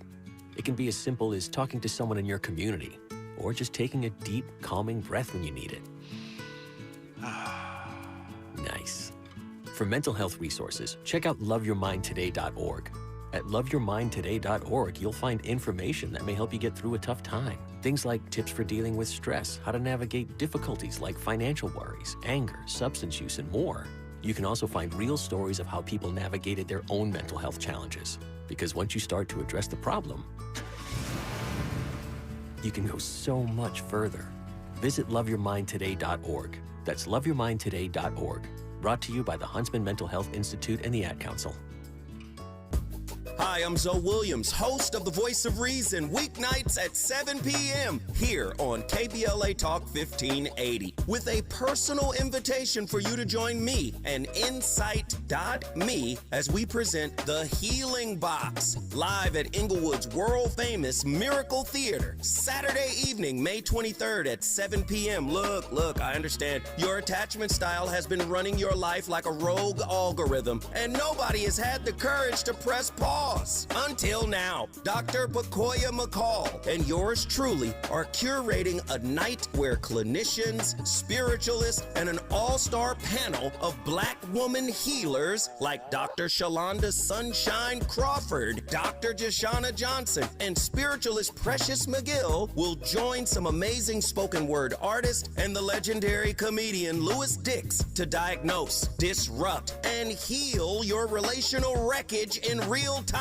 Listen, bring your trauma. As a matter of fact, bring your baby mama. No, bring your testimony. And if you're still texting your ex at 2 a.m., baby, you're not just invited, you're the target demo. Tickets are moving fast, so grab yours at themiracleinglewood.com before your dating history gets flagged as a pre-existing condition. That's themiracleinglewood.com. We'll see you there Saturday, May 23rd at 7 p.m. Less monologue, more dialogue. Tavis Smiley continues right now. And this is Jeh Johnson, host of What's Going On at WBGO 88.3 FM, New Jersey, in for Tavis Smiley, hosting his show today and tomorrow. You just heard a fascinating conversation between me and former Secretary of Defense Chuck Hagel. We now have one of my very good friends, another great American who I know from my days at the Pentagon, retired Army four-star General Carter Ham. Carter Ham enlisted in the U.S. Army at age 18 as a private. He was enlisted in the Army for a number of years.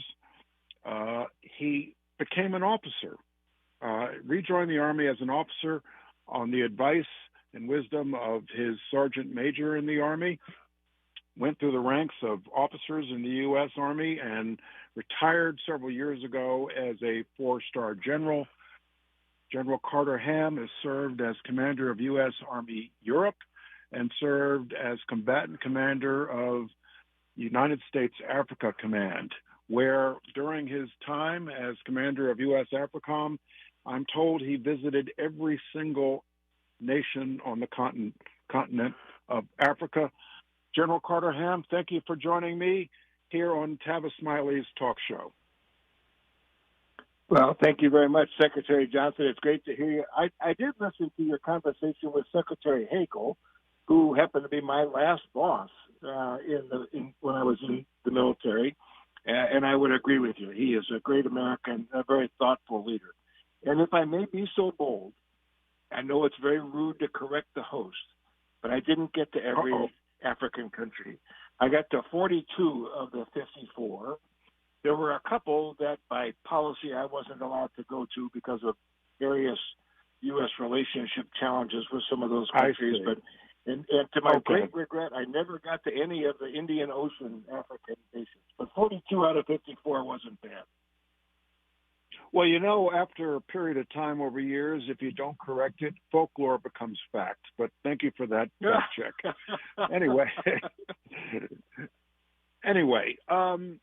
So Secretary Hagel and I had a conversation about the policy wisdom of going to war in Iran. You are a career retired military officer. I know you to be devoutly apolitical in that role, so I won't ask you anything about politics or policy. What I do want to ask you this, given your decades of service in the U.S. military, what's on the mind of an enlisted or a junior officer who's been asked to commit himself or herself to the effort in Iran right now? What's on their mind day to day? Well, I think first and foremost would be, how do I accomplish this mission along with my teammates in the most effective manner to not only accomplish the mission, but also obviously to protect themselves and protect the force. In my experience, there's not a lot of second guessing about the policy decision making, because policy is the realm of others, not necessarily the uniformed military, though their advice is very, very important. But once a decision is made by the appropriate authority, then in my experience, the military leadership then turns to how do we best and most effectively accomplish the mission that our civilian leadership has assigned to us. So your average soldier, sailor, airman is thinking day to day, how do I accomplish the particular mission I've been handed, correct? I think that's first and foremost on their mind. Now, the women and men who serve in the U.S. military obviously have their own opinions on a wide variety of matters. But when it comes to an assigned mission, then their focus is on accomplishing that mission. And I think that's as it should be. I don't think we want the uniformed military members focused on anything other than that when they're in the midst of, in this particular case, a very dangerous mission. Right. General Ham, you were a combatant commander, U.S. Africa Command. You were therefore in the warfighting chain of command. On Easter Sunday, there was a rescue operation to rescue the two fighter jet pilots who went down in Iran. Give us some insights into the complexity of such a mission, if you could. Yeah, I don't know that there's a much more difficult mission than could have been assigned. And frankly, not a mission that is more important than that. We say in the U.S. military, and have for decades, that leave no one behind. That means a lot. That means everything. And so I can imagine when those airmen went down, and the first one thankfully recovered relatively quickly, and the second one is still at great risk. The focus, the energy, I can imagine at U.S. Central Command, who had responsibility for that area, there was no higher mission. And the focus, the energy, the thoughtfulness of the entirety of the command, to include the combatant commander, would be solely focused on them. It's very, very dangerous, as we saw play out. You assume that the enemy is trying to find this person as well. There's great value to them if they can capture an American serviceman, and so they're going to be diligently looking for this individual, as is the U.S. military, and then once located, crafting an operation to rescue that downed airman in hostile territory is about as complex a mission as there can be. What goes into the effort of a blockade at sea? Yeah, I'm a soldier, not a sailor, as you know. But you have been a combatant commander, which means commanding all the forces in your region. No, that's right. And at Africa Command, we were charged with establishing a no-fly zone over Libya and preventing the being ships from sailing that could have put others in harm's way. So it's a very, very difficult mission. I think I had the good fortune to listen to my old friend, retired Admiral Jim Stavridis, who was the commander of U.S. European Command and Supreme Allied Commander of NATO, talking about the imposition of a blockade. Again, it sounds pretty simple. Put a line of ships out there and don't let anybody pass. But the sophistication of navigation, the sophistication of deception, if a ship is trying to evade detection and collection, is very, very sophisticated. And then when, as we have seen, when a ship attempting to evade the blockade does make that attempt, then again, it's a very dangerous operation. It's putting people at risk. As we have seen, Marines boarding ships that have violated the blockade, that just the insertion itself is inherently dangerous. You're not real sure what those Marines are going to encounter aboard the ship. So again, a very, very difficult mission. So far, in my estimation, accomplished with great effectiveness by the U.S. Navy and as well as significant air forces, both manned and unmanned, to detect. And to complicate facts, we know that the Iranians have mined that area. And so as the blockade forces are trying to detect, turn around, and intercept when necessary ships that are violating the blockade, they also have to be mindful of both so-called smart and so-called dumb mines that may be in the area, which can cause catastrophic damage if not properly countered. So this is the imposition of a blockade sounds pretty simple. It is, again, a very sophisticated, complex mission, and so far, in my view, has been executed extremely well. We'll be back with my conversation with retired Army 4-star General Carter Ham after this short break.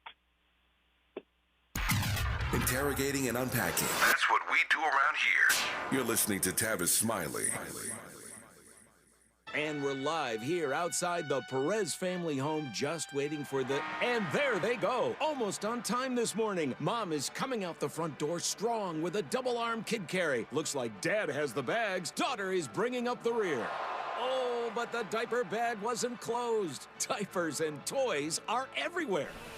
Ooh, but Mom has just nailed the perfect car seat buckle for the toddler.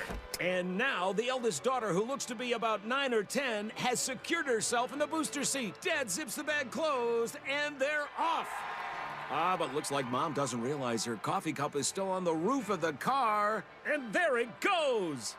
Oh, that's a shame. That mug was a fan favorite. Don't sweat the small stuff. Just nail the big stuff. Like making sure your kids are buckled correctly in the right seat for their age and size. Learn more at nhtsa.gov/the right seat. Visit nhtsa.gov/the right seat. Brought to you by NHTSA and the Ad Council. KBLA Talk 1580. We've got a lot to talk about.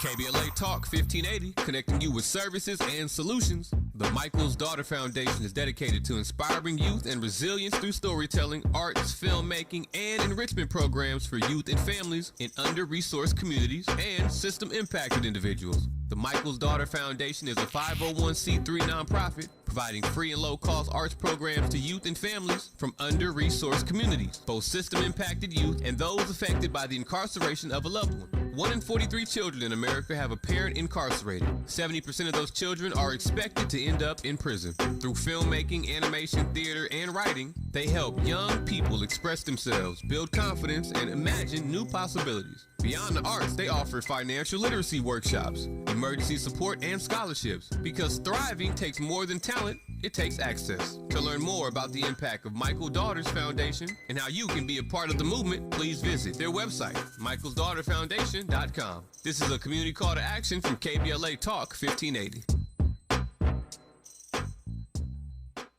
It all comes down to this, folks. Yep, the entire season is on the line. But my throat has officially thrown in the towel. Sounds like you need Vicks VapoCool drops. They're max strength and vaporize sore throat pain. Whoa! These VapoCool drops hit fast. Speaking of fast, did you just see that play? Yeah, he vaporized that ball. That pun should have come with a penalty. Vaporize sore throat pain with Vicks VapoCool drops. Use as directed. LifeLock, how can I help? The IRS said I filed my return, but I haven't. 1 in 4 tax-paying Americans has paid the price of identity fraud. What do I do? My refund, though. I'm freaking out. Don't worry, I can fix this. LifeLock fixes identity theft guaranteed and gets your money back with up to $3 million in coverage. I'm so relieved. No problem. I'll be with you every step of the way. 1 in 4 was a fraud-paying American. Not anymore. Save up to 40% your first year with promo code NEWS at LifeLock.com. Terms apply. More honesty than you can handle. More empowerment than you can imagine. You're tuned in to Tavis Smiley. And this is Jeh Johnson in for Tavis Smiley. We're talking with retired Army 4-star General Carter Ham. General Ham, you are not a lawyer. I think you would enthusiastically agree with that. I do. But as part of your... but I know you're a pretty good lawyer. Well, as part of your training to become an officer in the U.S. Army, I'm sure that you've been educated on the circumstances under which an officer must and may refuse an order that is illegal. What's the basic training on that? And I'm not asking you to comment on any particular event or circumstance. I'm just asking you basically what's the general rule among the rank and file?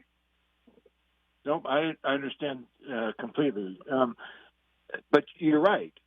From the very first days of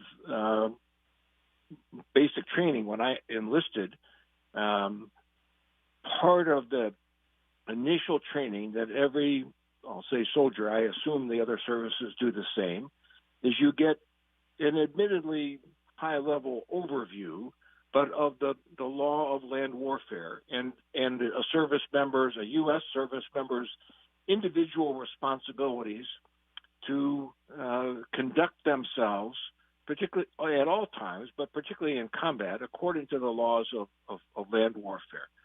And it's not unusual for there to be small group discussions about various scenarios that a soldier or a service member might encounter in a combat situation, and have a discussion about how to behave if confronted with an obviously illegal order, such as to shoot a prisoner or to shoot civilians or something like that. When I began my officer training in the Reserve Officer Training Corps at John Carroll University, a small Jesuit school in Cleveland, that as you might guess, the training on the law of land warfare became a little more detailed as junior officers who were preparing to lead small combat units. And then as my military education continued, kind of junior level at the captain level, the staff college as a major, I was fortunate. I went to the Air War College as a lieutenant colonel, and then general officer training as I got more senior. And in almost every course that I can recall, there was some element that was focused on the leader's responsibilities, not only to uphold and follow the laws of warfare, but to ensure that the service members and the units that they were leading conducted themselves appropriately as well. So it's a pretty high level of focus, and I think appropriately so. Okay, we're talking with retired Army 4-star General Carter Ham.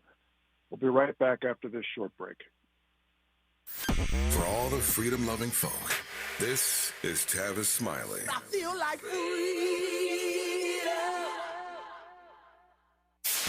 KBLA Talk 1580. We've got a lot to talk about.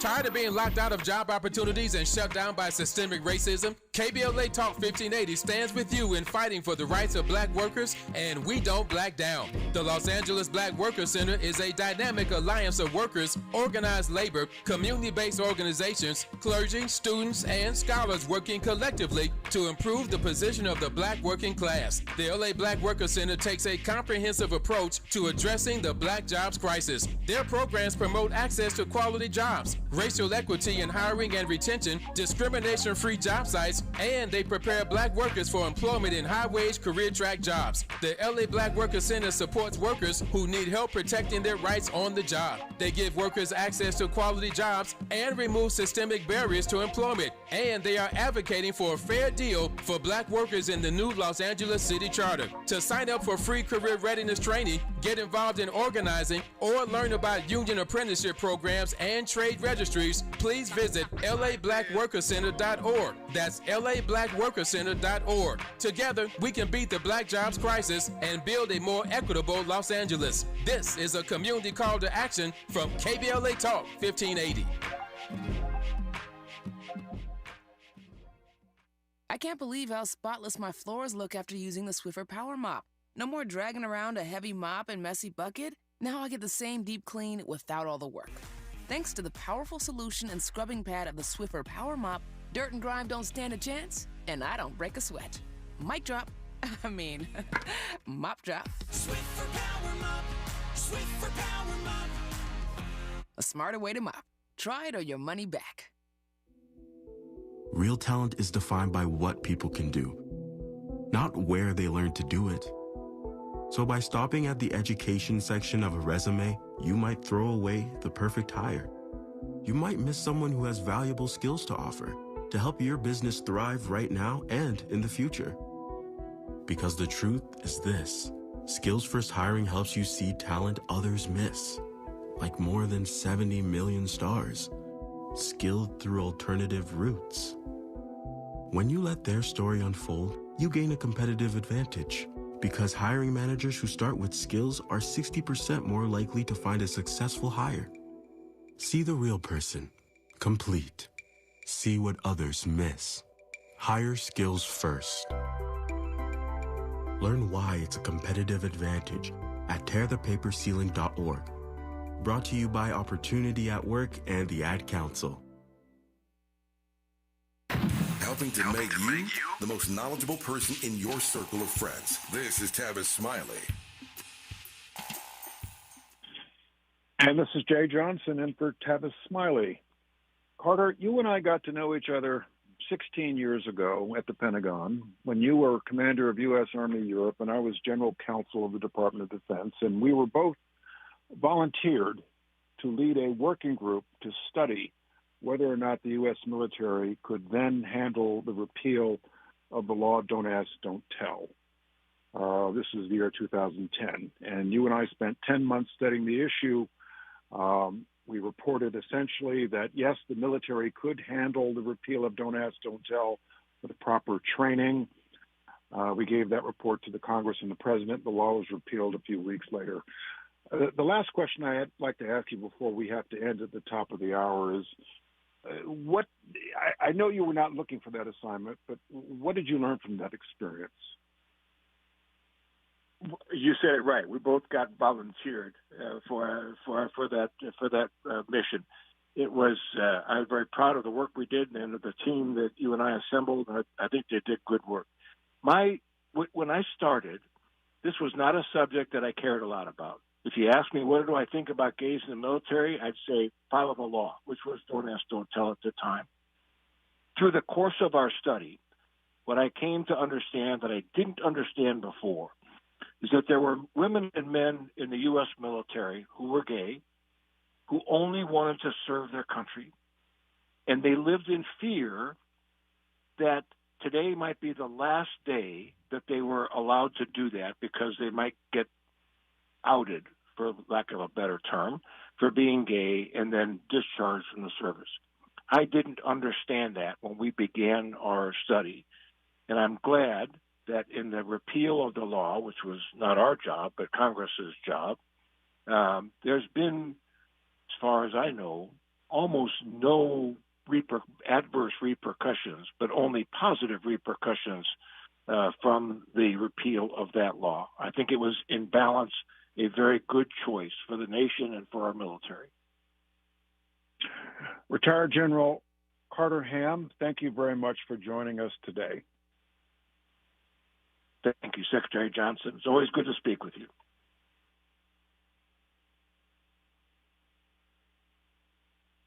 KBLA 1580 Santa Monica. I'm Bree Wood with BIN News Now. House Republican leaders are speaking out for the first time on recent sexual misconduct scandals involving lawmakers. Speaker Mike Johnson called the cases a wake-up call, saying ethics rules should be reviewed. Have to protect women and anyone who feels like there's any inappropriate behavior whatsoever. Former Texas Congressman Tony Gonzalez resigned amid allegations involving a former staffer. California State Controller Betty Yee has dropped out of the race for governor. The Democrat cited a crowded field and the need for party unity as she exited the contest, reshaping the early landscape of the race. And Chicago's annual Cinco de Mayo parade has been canceled amid fears tied to President Trump's immigration enforcement policies. Organizers say safety concerns for participants and attendees led to the decision, calling it a difficult but necessary move for the community. Get BIN News Now on demand 24/7 on the iHeartRadio app. Head to Waba Grill for $5 happy hour weekdays after 3 p.m. and try our new chili crisp dumplings paired with a premium beverage drink like our new strawberry watermelon lemonade energy refresher. Both for just $5 only at Waba Grill. This is the KBLA Sports Minute with Ray Richardson.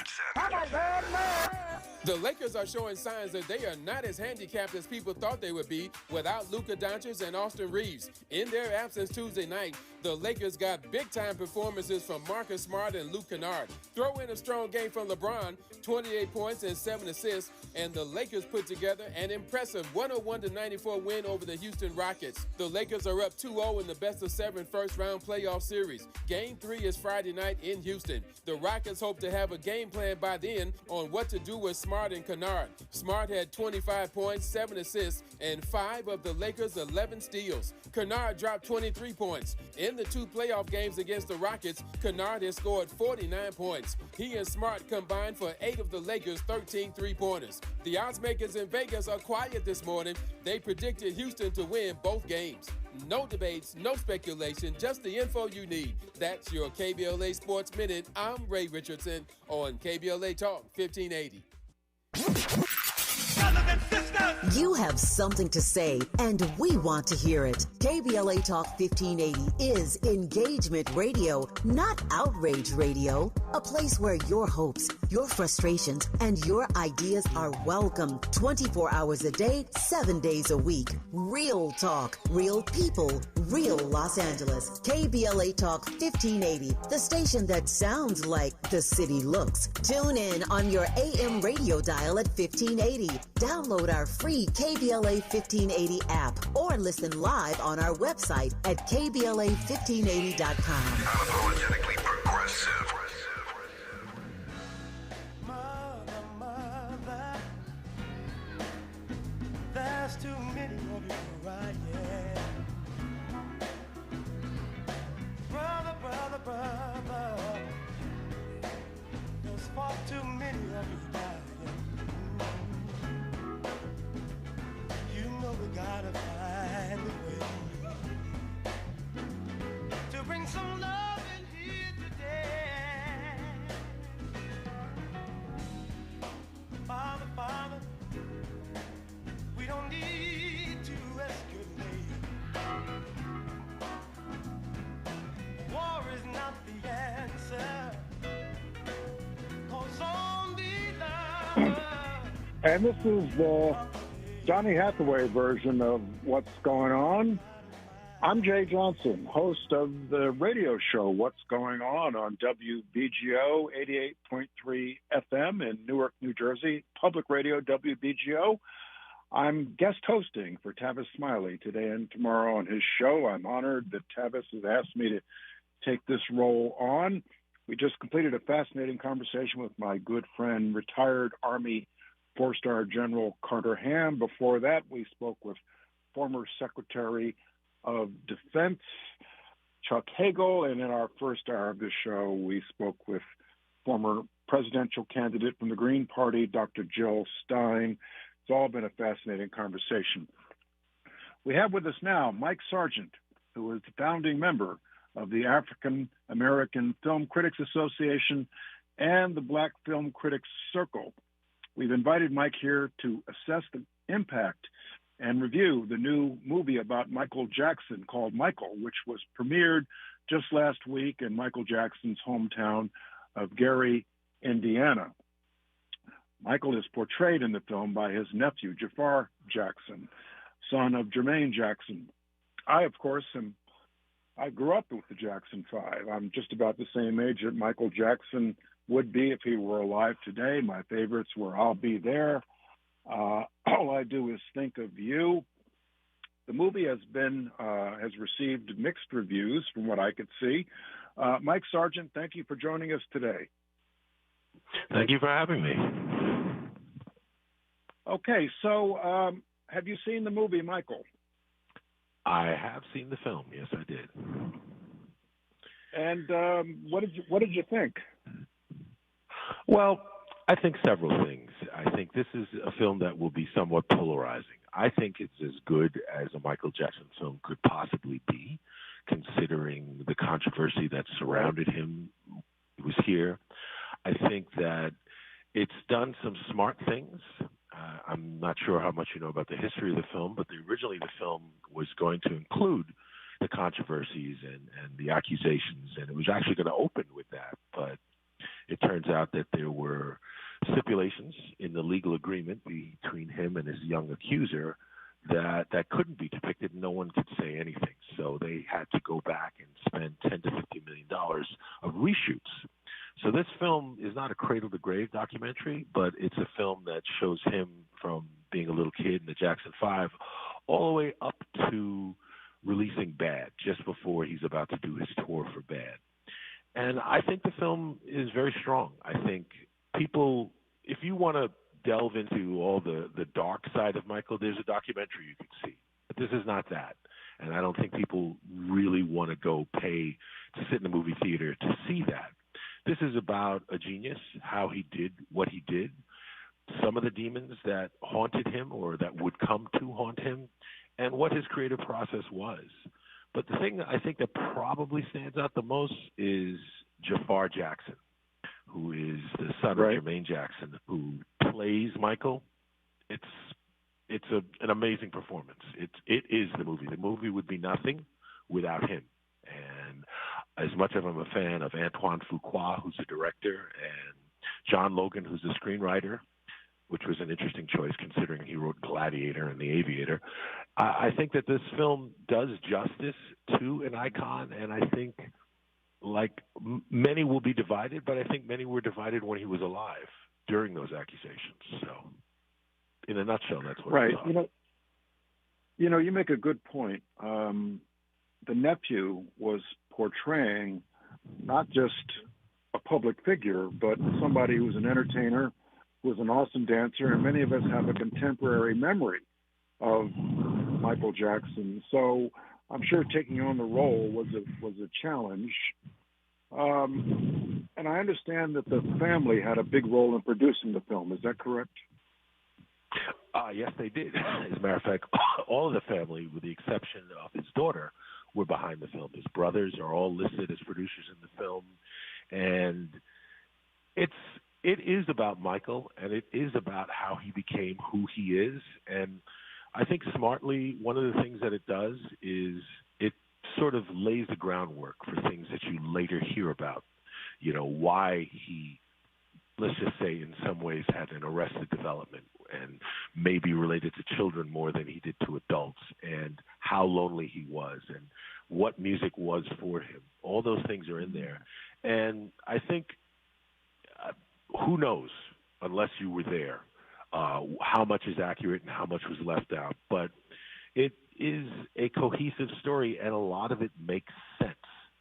So I think that the family's involvement, which is key, because there have been a lot of attempts to make a movie about his life that just couldn't get the rights to the music and a whole bunch of other things. And their involvement is what makes this. If you never got to see Michael Jackson in concert, when you see this movie, you will feel like you have. Right. The movie does depict his overbearing father, which we'll talk about when we come back from this break. We're talking to Mike Sargent of the African American Film Critics Association. We'll be back after a short break. From the Mert Park with love, this is Tavis Smiley. Hi, I'm Fred Martin, founder of Compton Kids Club. I just want to talk about the authenticity and tell y'all about my homeboy, Tom Steyer. Tom is a rock star. When I met him, Tom gave a grant to schools in San Francisco. All the kids were on probation. We were flying instructors for 2 years to come and help those kids doing performing arts and turning their life around. Some of the kids that he supported, they've graduated from UCLA. Let's fast forward. Tom is in schools in Compton, hanging out with the kids in the piano classes. Brother Tom Steyer hangs out in the studio with us. These are the seeds that he's planted. This has nothing to do with elections. What's coming out of his mouth is not a campaign speech. It's authentic, and when he say he walks away from a business because he want to do his values, he ain't making that up because he's running for governor. This man is real. Ad paid for by Steyer for Governor 2026. Don't you wish your life came with a warning app? Stop. That dog does not want to be petted. Just a little heads up before something bad happens. Move your coffee cup away from your computer. Oh, no. So you can have more control. Stop. You're texting your boss by mistake. Uh-oh.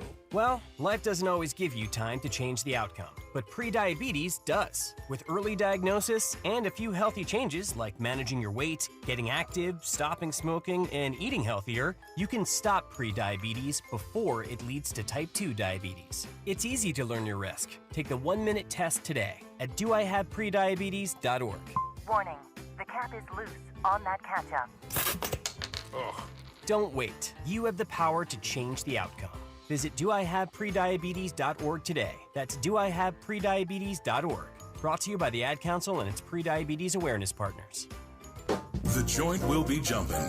Ebony Repertory Theater, in association with Fig Street Films, brings you one of the most beloved musicals of all time. Tony Award winner, Ain't Misbehavin'. The soulful, swinging celebration of the music of Fats Waller. From the rollicking to the romantic, this show is pure magic, full of the songs that defined an era and the voices that'll make you forget everything else for a night. Foot-stomping, heart-stirring, unforgettable. Don't miss Ain't Misbehavin' at the Nate Holden Performing Arts Center, starring Lettucey, directed by Ren T. Brown. This is the night out you've been waiting for. Tickets are going fast, so don't wait. Grab yours now at ebonyrep.org or call the box office today at 323-964-9766. Ebony Repertory Theater, bringing the culture, keeping the legacy alive. Ain't Misbehavin' runs May 21st through June 8th at the Nate Holden Performing Arts Center. Get your tickets now.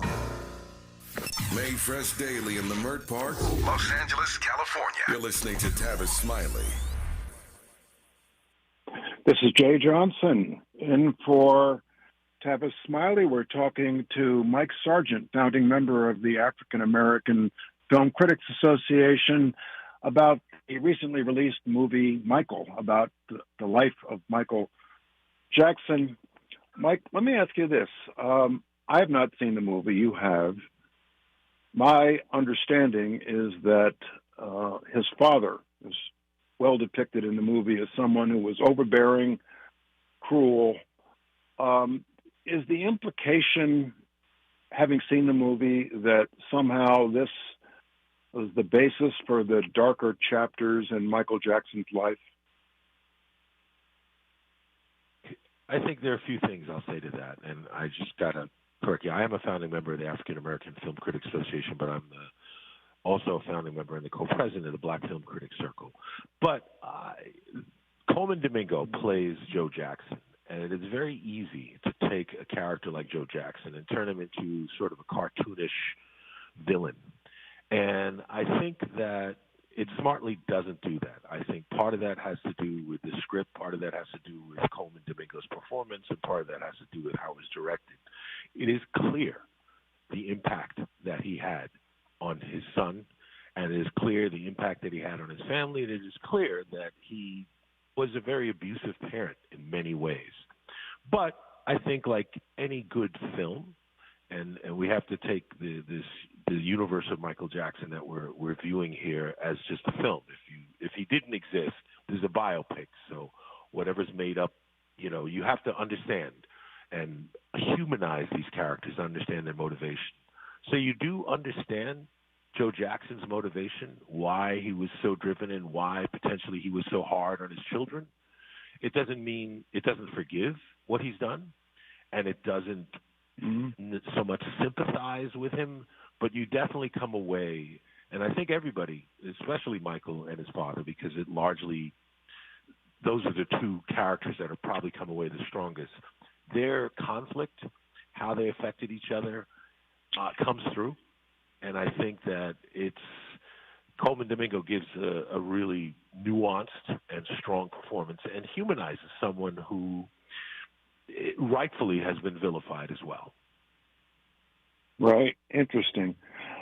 So as an expert film critic, do you believe it's appropriate to produce a film, make a film that portrays the more positive aspects of a person's life, but leaves out the elephant in the room, the darker aspect of a person's life, for some other sequel somewhere? Do you think that's appropriate?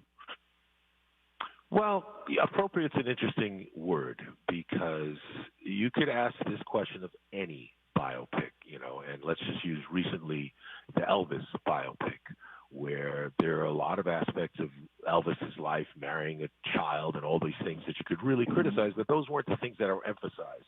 Those aren't the things that he's necessarily remembered for, what he did or how he co-opted black music and those types of things. Those are the things that are suggested and touched upon, but they're not the focus of the film. And this film, is it appropriate? I think that the original intent was to address those things, but it turned out legally that they could not. So that's why they had to go back and have a whole new third act and reshoots and whatnot, because their intention was to address those things. But at the end of the day, like I said, there's been a documentary about that. And it's a question, the family members deny everything that's in that documentary, and they support what's in this film. So the question becomes, which side are you on? And I think people already go into this film being on one side or the other. There are a lot of people who have opined about the film without ever seeing it. Is it appropriate? I think let's put it this way. I think it would be inappropriate to completely dismiss his impact culturally for the things he was accused of, especially considering it's not straight cut. There's no video. There's no, some of the people who accused him, later recanted and then later went back and went after money, So it's a controversial topic, but I think in many ways it works better if you're a fan of Michael Jackson. If you want to go to the movie to celebrate Michael Jackson, you go to see this movie. If you want to go to scrutinize and criticize Michael Jackson, you can go watch that documentary. I see. Interesting. So I was born in 1957. I'm 68 going on 69. I remember when the Jackson 5 burst on the scene. I have a faint memory of them performing at a World Series. Could have been the 1970 World Series in Cincinnati. They burst onto the scene. Michael went off on his own, and it's my impression that he took on more of a crossover appeal racially in the later parts of his career. Having seen the movie,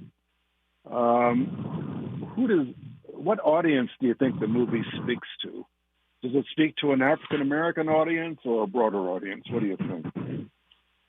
I think it speaks to both, but I think, to your point, that it will say different things to an African American audience. I think that, for instance, if you use Joe Jackson as a figure, this is a man that was working in a factory in Gary, Indiana, and had multiple children and worked very hard, but he wanted to get out of that. He had a vision for his children, for his family.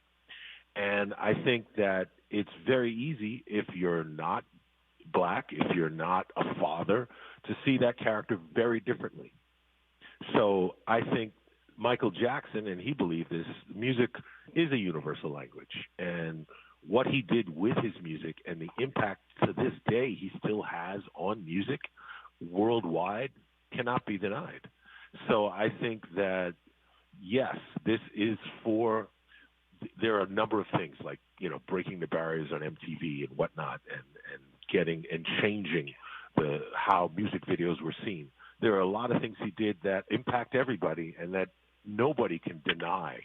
But at the same time, as an African American, as someone black, as someone who, grew up in this country, yes, it definitely speaks to a black audience differently, I think, than it would speak to an international audience. But I think it speaks to both. I'm also a graduate of Morehouse College, class of 1979. One of my classmates was a skinny kid from Fort Greene, Brooklyn, named Sheldon Lee, later Spike Lee. I've seen just about every one of his movies. I've got my favorites. First one that I recall seeing was She's Gotta Have It. My favorites are Malcolm X and Do the Right Thing, just to, put my cards on the table. But how would you characterize the state of black filmmaking generally today? Well, I think it's twofold. I think the great thing about black film in the last 10 years is that we have a much greater variety of black film. We have much broader, when you say black film or black-led film, there are comedies, there are science fiction, there are horror, there are all kinds of genres. Whereas when Spike started making films, this is the post, quote-unquote, blaxploitation era, there are only a few categories that you could fit into. I think Spike helped change that. The Hudlin brothers helped change that. And a number of other filmmakers in the 90s helped change that. But this, if this is the third generation of black film, fourth if you really want to look back to Oscar Michaud, but we have a much broader palette that we're able to tell stories in. And even though we may have, and I hesitate to use the term conservative views, and we have a consolidation of media run by people with conservative views, I still think black excellence and great storytelling rises, and I think we've gotten past the myth that our stories don't matter. Right. What are the hallmarks of a good African American film or a good film about African Americans, in your view? Well, in my view, I'm going to speak to you as a film lover, as a film critic, but I'm also a filmmaker. And at the end of the day, character is story. So a good character is really what's going to make a good story. A good character, the environment, and let's put it this way, the reason a film like Sinners and Get Out has changed the game for horror is because it allowed, through genre storytelling, to say something about the human condition and specifically about black life. So one of the advantages of a comedy or a science fiction or a horror movie is that it disarms the viewer. So I think a good black film should have something to say. If you've gotten the opportunity to make a film, you should be saying something. But I feel that way about every film, about every story. You should have something to say. You shouldn't just be either regurgitating or just having special effects, or if you're horror, just gore. I think you need to say something about the human condition. And I think the best, the most long-lasting, whether it's a play, whether it's a movie, whether it's a musical, if it's Black-led or, the main character is someone of color, I think it should have something to say about their experience being human in this culture. Right. In preparation for this interview, I was thinking about what are the movies, I'll call them, maybe I shouldn't refer to it this way, Black movies that come to my mind first that I grew up with. And I came up with 3. Shaft, Roots, of course, and Across 110th Street. I don't know if you remember that movie.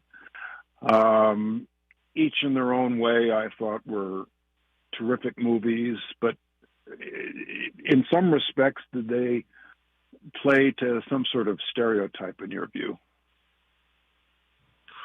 Well, stereotype is an interesting phrase, stereotype versus archetype versus what's accepted versus what will actually get made. Melvin Van Peebles is sort of often considered the godfather of what became blaxploitation, where you have Black characters who have agency.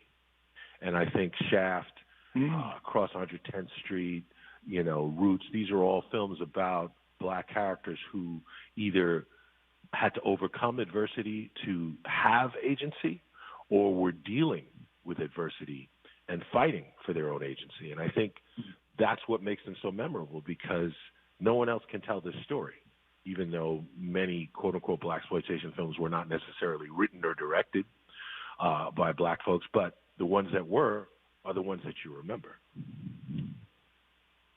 Right.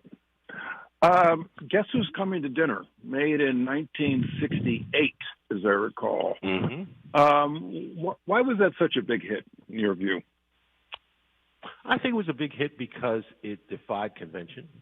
It humanized a Black man and what he had to deal with, not only in terms of racial politics, but also in terms of the relationship he had with his father, his redefinition of manhood, and how, I think for white audiences, and I think part of the reason it worked, because Black audiences could relate to aspects of Sidney Poitier and his family's life, and white audiences, especially quote-unquote white liberals, had to deal with their own hypocrisy and what the things they had to confront. And I think at the time, considering everything that was going on, politically and culturally, the best films also, or in the most long-lasting films, say something about the time that they were made. So I think at the time that a film like that was made, A Guest Who's Coming to Dinner, even the title itself suggests quite a lot about the culture we live in, where it's like it's okay to have quote-unquote Black friends, but you don't necessarily want them marrying your daughter.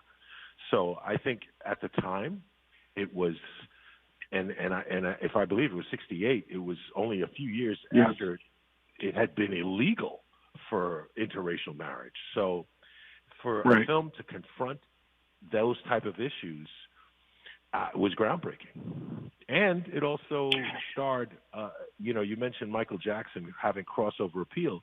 Sidney Poitier was one of the first actors to truly have crossover appeal. Right. Interesting. So in the minute 45 seconds we've got left for the top of the hour, I hope this is an appropriate question for a film critic, who are the actors and actresses today that you always look for and you never want to fail to see? Well, of course, Denzel, I think is always, I have so many. I love Denzel. I love Angela Bassett. I love Michael B. Jordan. There are a number of actors who I think that their work, they will make the material even better than it is. So a lot of classic actors, but there are definitely some people who are coming up now who I love, like a Michael B. Jordan. Right. Okay. Who do you love right now? I want to know who you love right now. Oh, good question. Well, you said Denzel, Samuel L. Jackson, another Morehouse brother, Whoopi Goldberg. I mean, I could go on and on. But Denzel, for all the reasons you stated. Okay, last question in 20 seconds. This might again be unfair. Your favorite movie of all time? That's tough. I love science fiction, so of course it is. If I had a gun to my head, I probably would say the original Planet of the Apes, and I love everything that had to say about humans at that time. So, and it was written by Rod Serling, so I see it as a giant Twilight Zone episode. Okay, all right. Mike Sargent, founding member of the African American Film Critics Association and the Black Film Critics Circle, thank you very much for joining us on the Tavis Smiley Show. Thank you very much for having me. Okay. Helping to stretch your moral and political imagination. This is Tavis Smiley.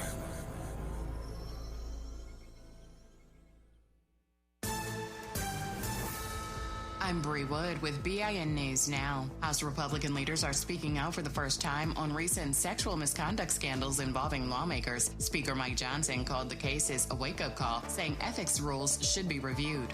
To protect women and anyone who feels like there's any inappropriate behavior whatsoever. Former Texas Congressman Tony Gonzalez resigned amid allegations involving a former staffer. California State Controller Betty Yee has dropped out of the race for governor. The Democrat cited a crowded field and the need for party unity as she exited the contest, reshaping the early landscape of the race. And Chicago's annual Cinco de Mayo parade has been canceled amid fears tied to President Trump's immigration enforcement policies. Organizers say safety concerns for participants and attendees led to the decision, calling it a difficult but necessary move for the community. Get BIN News Now on demand 24/7 on the iHeartRadio app.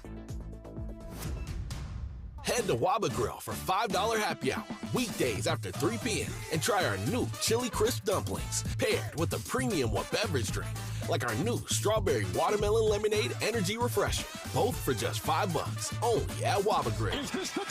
This is the KBLA Sports Minute with Ray Richardson.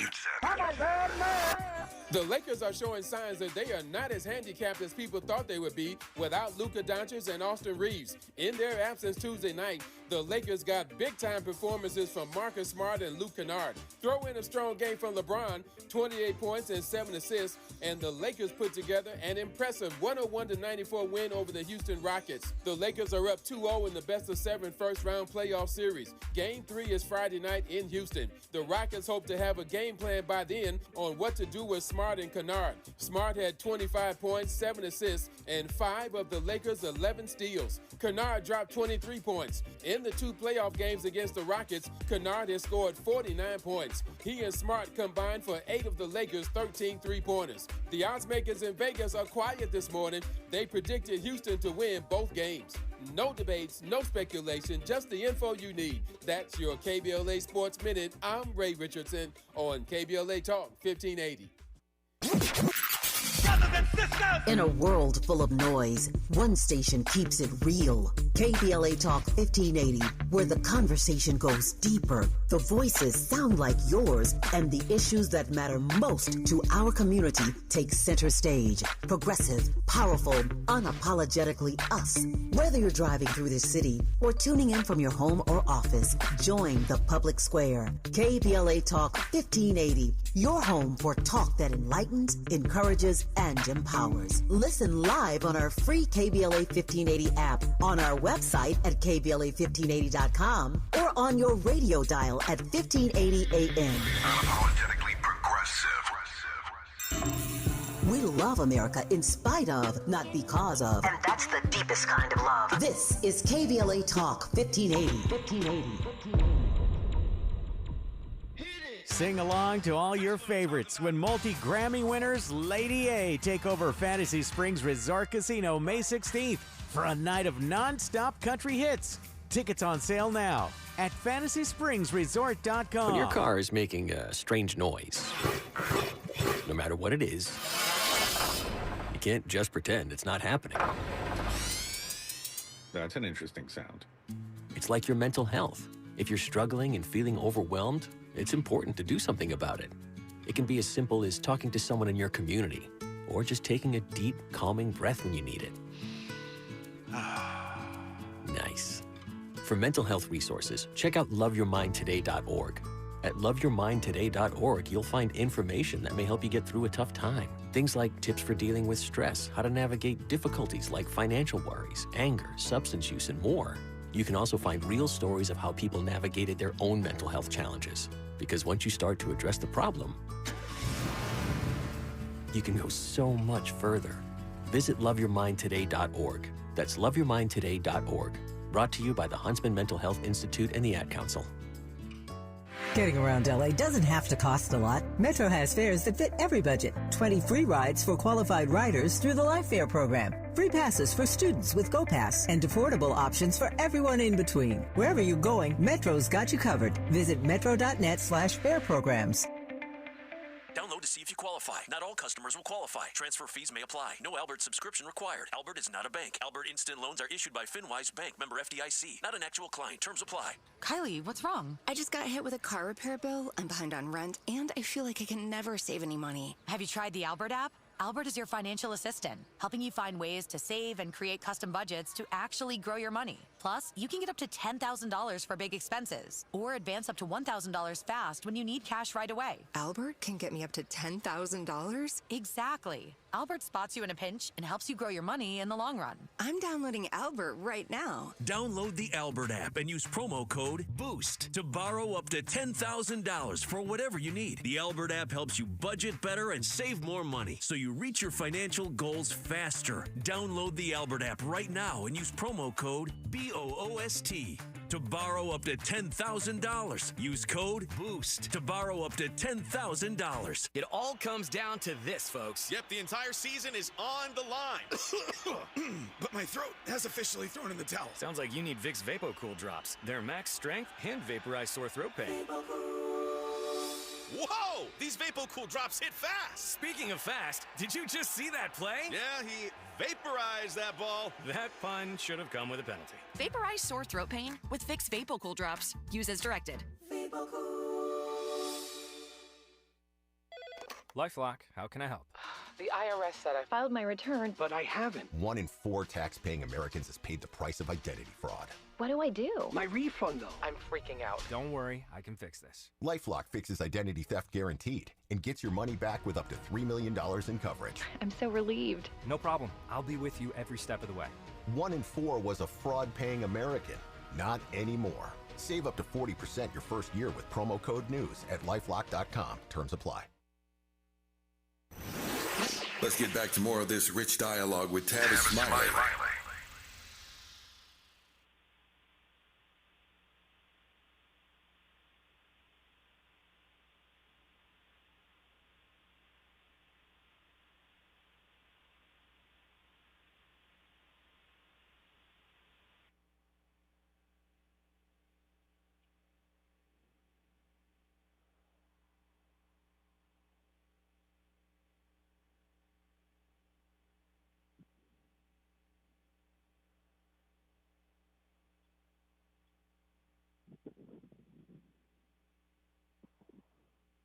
For Tavis Smiley, today and tomorrow, guest hosting his show.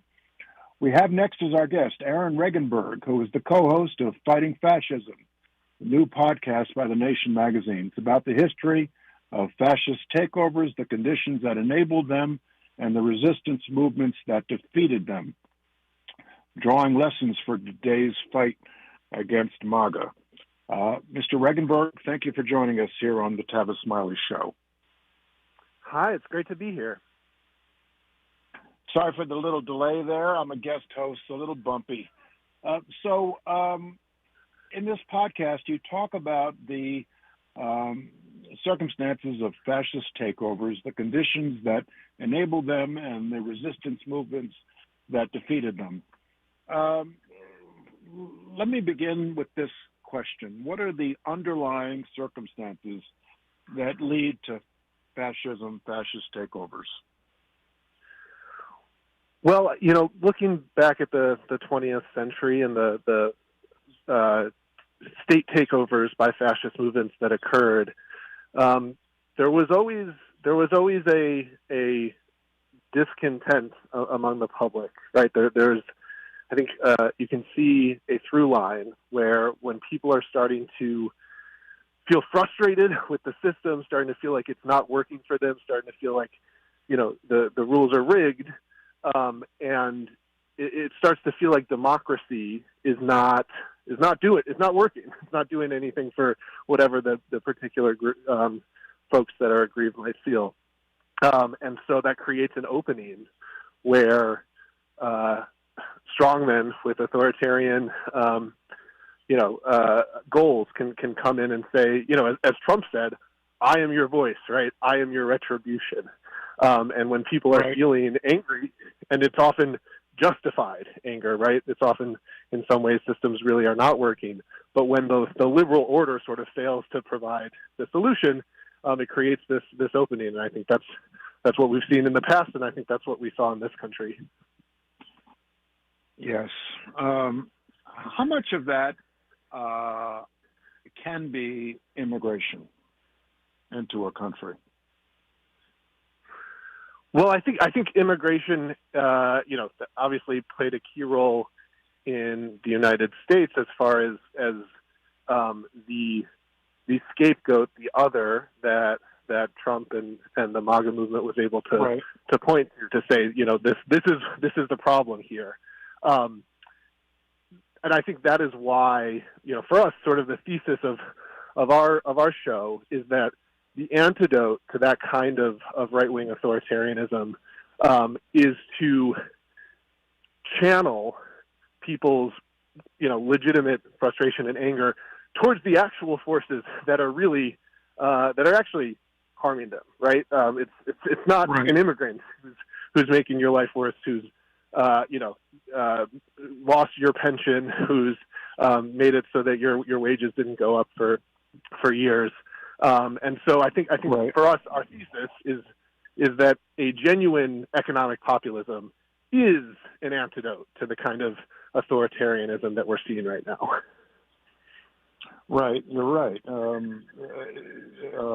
Discontent looks for people to blame. It looks for victims. It looks for people to blame. And migrants so often are the easiest targets. The Guatemalan woman I see in the New York City subways carrying her baby on her back, trying to earn a living, is very often the target of villainization. So, and I think a problem we've had is that on our side, on the Democratic side, there has been for a long time now a resistance to naming enemies, right? Naming villains. Like, we talk about problems, but we don't say why does that problem here? And that creates this gap where, folks like Trump can say, yeah, it's that Guatemalan woman. I think what we're starting to see, particularly this cycle, is a new kind of politics that is being very upfront and saying we are going to name the villains. Graham Plattner in Maine, his intro video, he literally had that line: "I'm not afraid to name the enemy, and the enemy is oligarchy. It's the billionaires and corporate interests that are taking over our economic and political system and rigging the game." And so I think if we want to be able to fill that vacuum so that it's not filled by the racist demagoguery of MAGA, we need to say there are problems here. There are actual enemies that are making our lives worse, and government can do something about it. Government can be this affirmative, positive, little d democratic government can do something about it. Right. I think that, again, there's this, we see a distrust in little d democracy when people feel like it's not doing anything for them, and we need to show them that it is, that it can. So if you're discontent in this nation, who are the appropriate villains that we should be looking to correct? Well, I think we can see it in some of the most effective political leaders right now in how they are framing things. When I look at James Tallarico in Texas, when he says it's not left versus right, it's top versus bottom. Right. I look at Bernie when he opens his mouth. Our episode this week was we talked with two experts on Hungary and the right-wing authoritarian regime of Viktor Orban, which last week, hooray, was finally toppled by this upstart, Peter Magyar. And the sort of fancy political science term for what he did, what Peter Magyar did, was he repolarized around a new axis of conflict, right? And so Viktor Orban, who'd been this, right-wing authoritarianism controlling Hungary since 2010, he found a lot of success polarizing the country around his preferred axis of conflict, which was, largely for him, it was the EU versus nationalism. And what Peter Magyar was able to do is draw a new line of conflict that was the nation versus this corrupt oligarchy, right? Orban's billionaire buddies, he talked about how half the country is owned by a few families. He talked about the elite impunity that had flourished under Orban's system. And he was able, despite all these odds of this corrupt system that Orban had built up, he was able to win big. And I think there is a lesson there for us about how do we redraw the axis of conflict from, Trump likes to play on this left-right culture war lines of conflict. He likes to play on, as you talked about, immigration. And I think what we need to do, there is a majoritarian coalition out there around, as we were talking about before, around this top-bottom kind of axis of conflict that says the system is not working for a lot of everyday people because it has been rigged by the folks at the top who can get away with, we saw in the Epstein files, if you're rich and well-connected, you can get away with almost anything. And regular people are fed up with that. And I think the Democratic Party needs to embrace that, not to shy away from it, but to say, as we saw in Hungary, we're going to create this new line of conflict that is different than the, Trump's blaming that Guatemalan woman in the subway. We're talking with Aaron Regunberg of the podcast Fighting Fascism. We'll be right back after a short break. From California to the Carolinas, everybody's listening to Tavis. More when we come forward.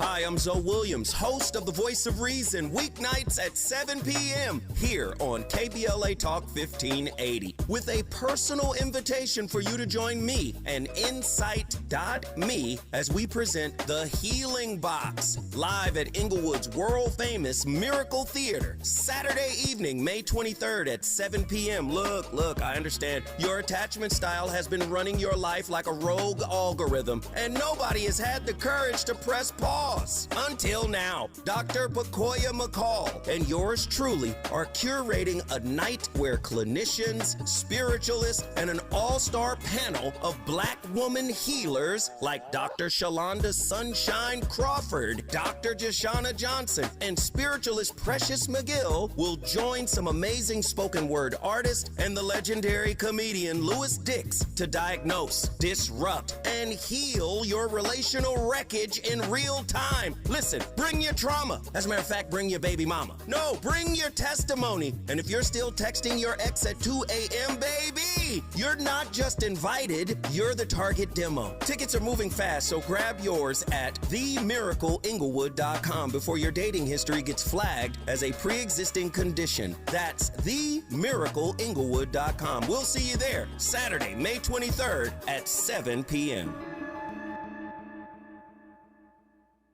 Join the California Community Colleges for Black Student Success Week's free webinars, April 20th to 23rd from 6 to 7 p.m. Get the facts and the support you need to succeed, like how to get cash for college or how to earn your bachelor's degree at a community college in a high-demand field. Log on daily for your chance to win scholarships to help pay for tuition. Register now at icangotocollege.com. That's icangotocollege.com.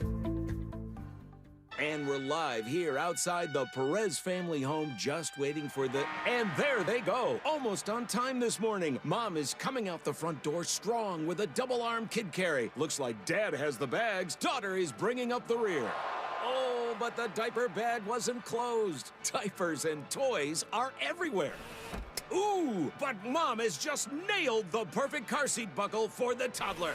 And now the eldest daughter, who looks to be about 9 or 10, has secured herself in the booster seat. Dad zips the bag closed, and they're off. But looks like Mom doesn't realize her coffee cup is still on the roof of the car. And there it goes. Oh, that's a shame. That mug was a fam favorite. Don't sweat the small stuff. Just nail the big stuff, like making sure your kids are buckled correctly in the right seat for their age and size. Learn more at nhtsa.gov/the right seat. Visit nhtsa.gov/the right seat. Brought to you by NHTSA and the Ad Council. Sometimes he fails at fitting in, but we're okay with that. You're inside the Tavis Smiley Show. This is Jeh Johnson in for Tavis Smiley. We're talking with Aaron Regunberg, co-host of the new podcast, Fighting Fascism. Aaron, we were talking about Hungary before the last break. What are the other modern examples of uprisings that combat successfully fascism around the world? Recent examples.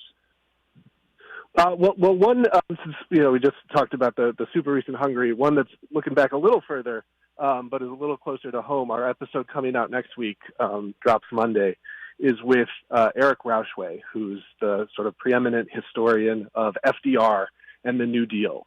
And it's a conversation about, America's OG anti-fascist and how he was able to build this incredibly powerful New Deal coalition that was able to nip in the bud the rising threat of fascism that America was experiencing in the 1930s, based on the experiences that everything we were just talking about, how people were feeling with the Great Depression, frustrated and angry and feeling like government wasn't working for them, like democracy wasn't working for them. And what our guest Eric really lays out in a way that I hadn't really totally understood before is how conscious FDR was in developing the New Deal, that this was not just about an economic recovery. He built the program specifically in order to save democracy because he saw the threat, and he saw that we needed to prove to people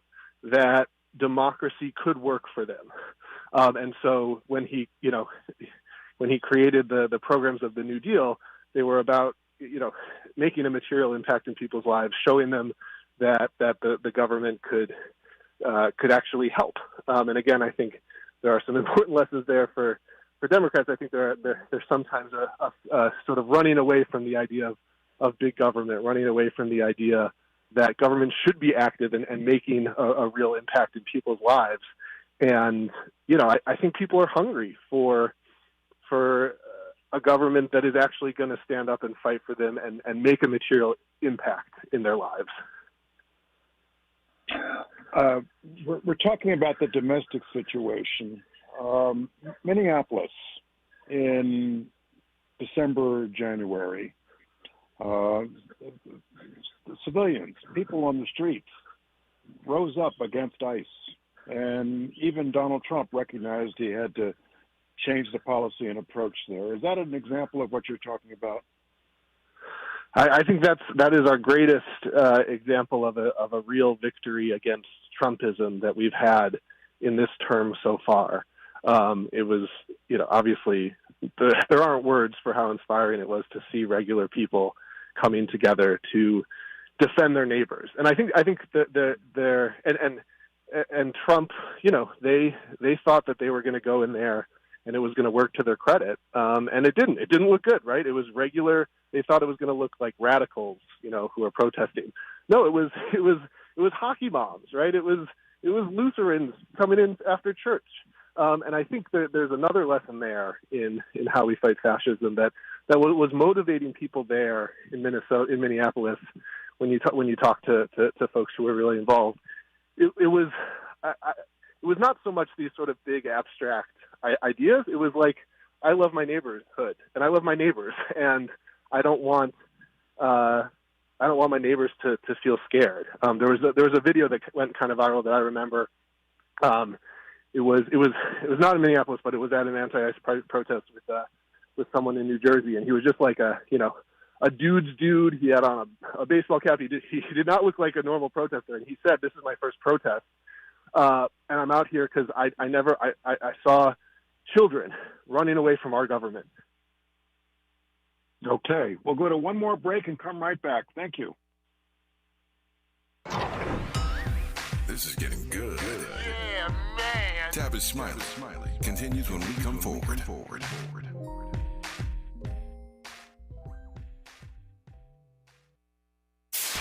KBLA Talk 1580. We've got a lot to talk about. KBLA Talk 1580, connecting you with services and solutions. At the heart of the Al Wooten Center's mission for good citizenship and academic excellence is a desire to ensure that every student avoids the kind of lifestyle and overcomes the kinds of challenges that led to the murder of Al Wooten Jr. In 1990, founder Myrtle Fay Rumpf opened the center in honor of her son's life. In 2026, they are serving more than 300 students in grades 3 through 12 annually online and on site at their youth center and other sites in the South LA area. The Al Wooten Jr. Youth Center takes a neighborhood approach to the revitalization and empowerment of a community in crisis. The Wooten Center provides free after-school and summer programs to help students in grades 3 through 12 attain grade-level proficiency and promotion, high school graduation, and college and career access and success. The Al Wooten Center focuses on academics, STEM, the arts, and so much more. Join them for an enriching experience that sparks creativity and nurtures young minds. Tap in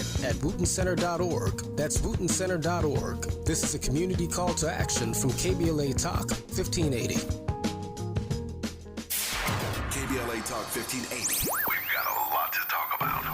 KBLA Talk 1580, connecting you with services and solutions. Created with a share of the 1984 Olympic Games surplus, LA 84 began operations in 1985 as a grant-making and educational foundation. Today, the LA 84 Foundation supports hundreds of nonprofit youth sports organizations throughout Southern California annually, trains coaches, commissions research, convenes conferences, and maintains the world's premier Olympic and sports library collection. They are transforming lives and communities through the power of youth sports. To find out about youth sports programs for yourself or your child, and to get information about the grants and support they offer to schools and nonprofits, or if you want to make a donation, please visit la84.org. That's la84.org. Or you can call them at 323-730-4600.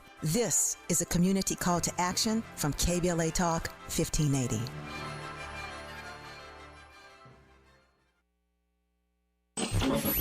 Freedom is an endless meeting, so let's get back to it with Tavis Smiley.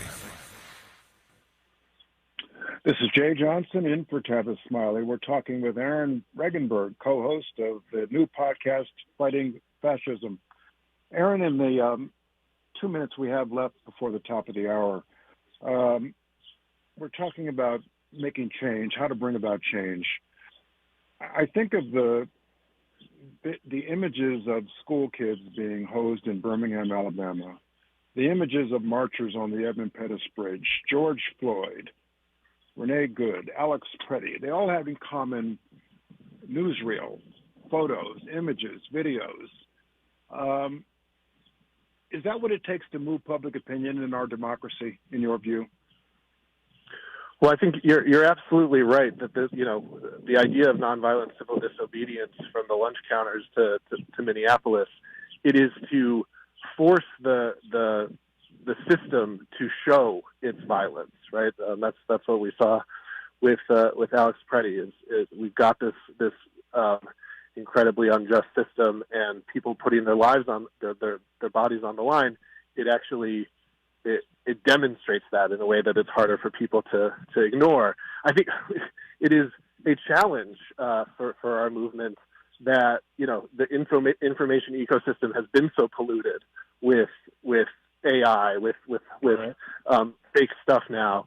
And, it's not for nothing. It's interesting how right-wing authoritarians here and abroad have really leaned into AI nowadays. But I think that is a challenge where you need to create these images that show the system for what it is, that show the authoritarian apparatus for what it is, And it is getting harder when people are not sure whether they trust, their eyes. And that is a tactic of the authoritarianism, to try to create that doubt. We need to push back against that. 20 seconds. Are you optimistic about the immediate future? I think 2026.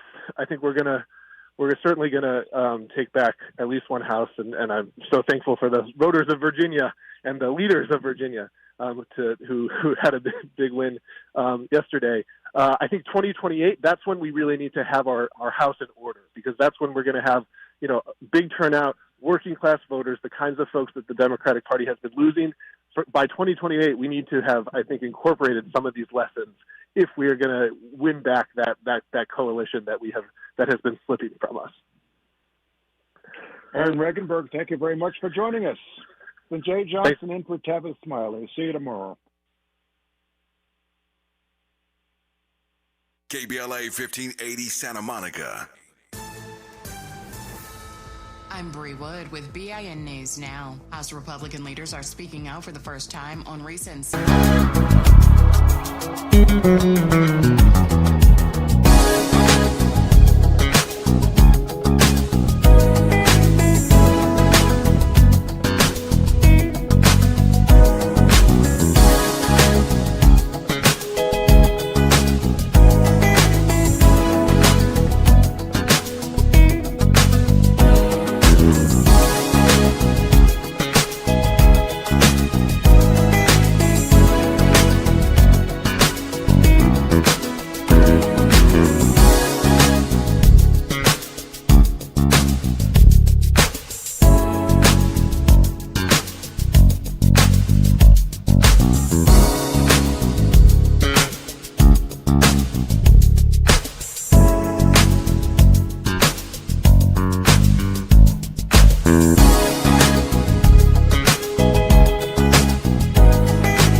KBLA Talk 1580 is progressive talk radio built for our community, by our community, and with hosts who look like you, live near you, and care about what you care about. 50,000 watts of truth right here in Southern California. KBLA Talk 1580. Listen live on your AM radio dial at 1580, or stream us live on our KBLA1580.com website or on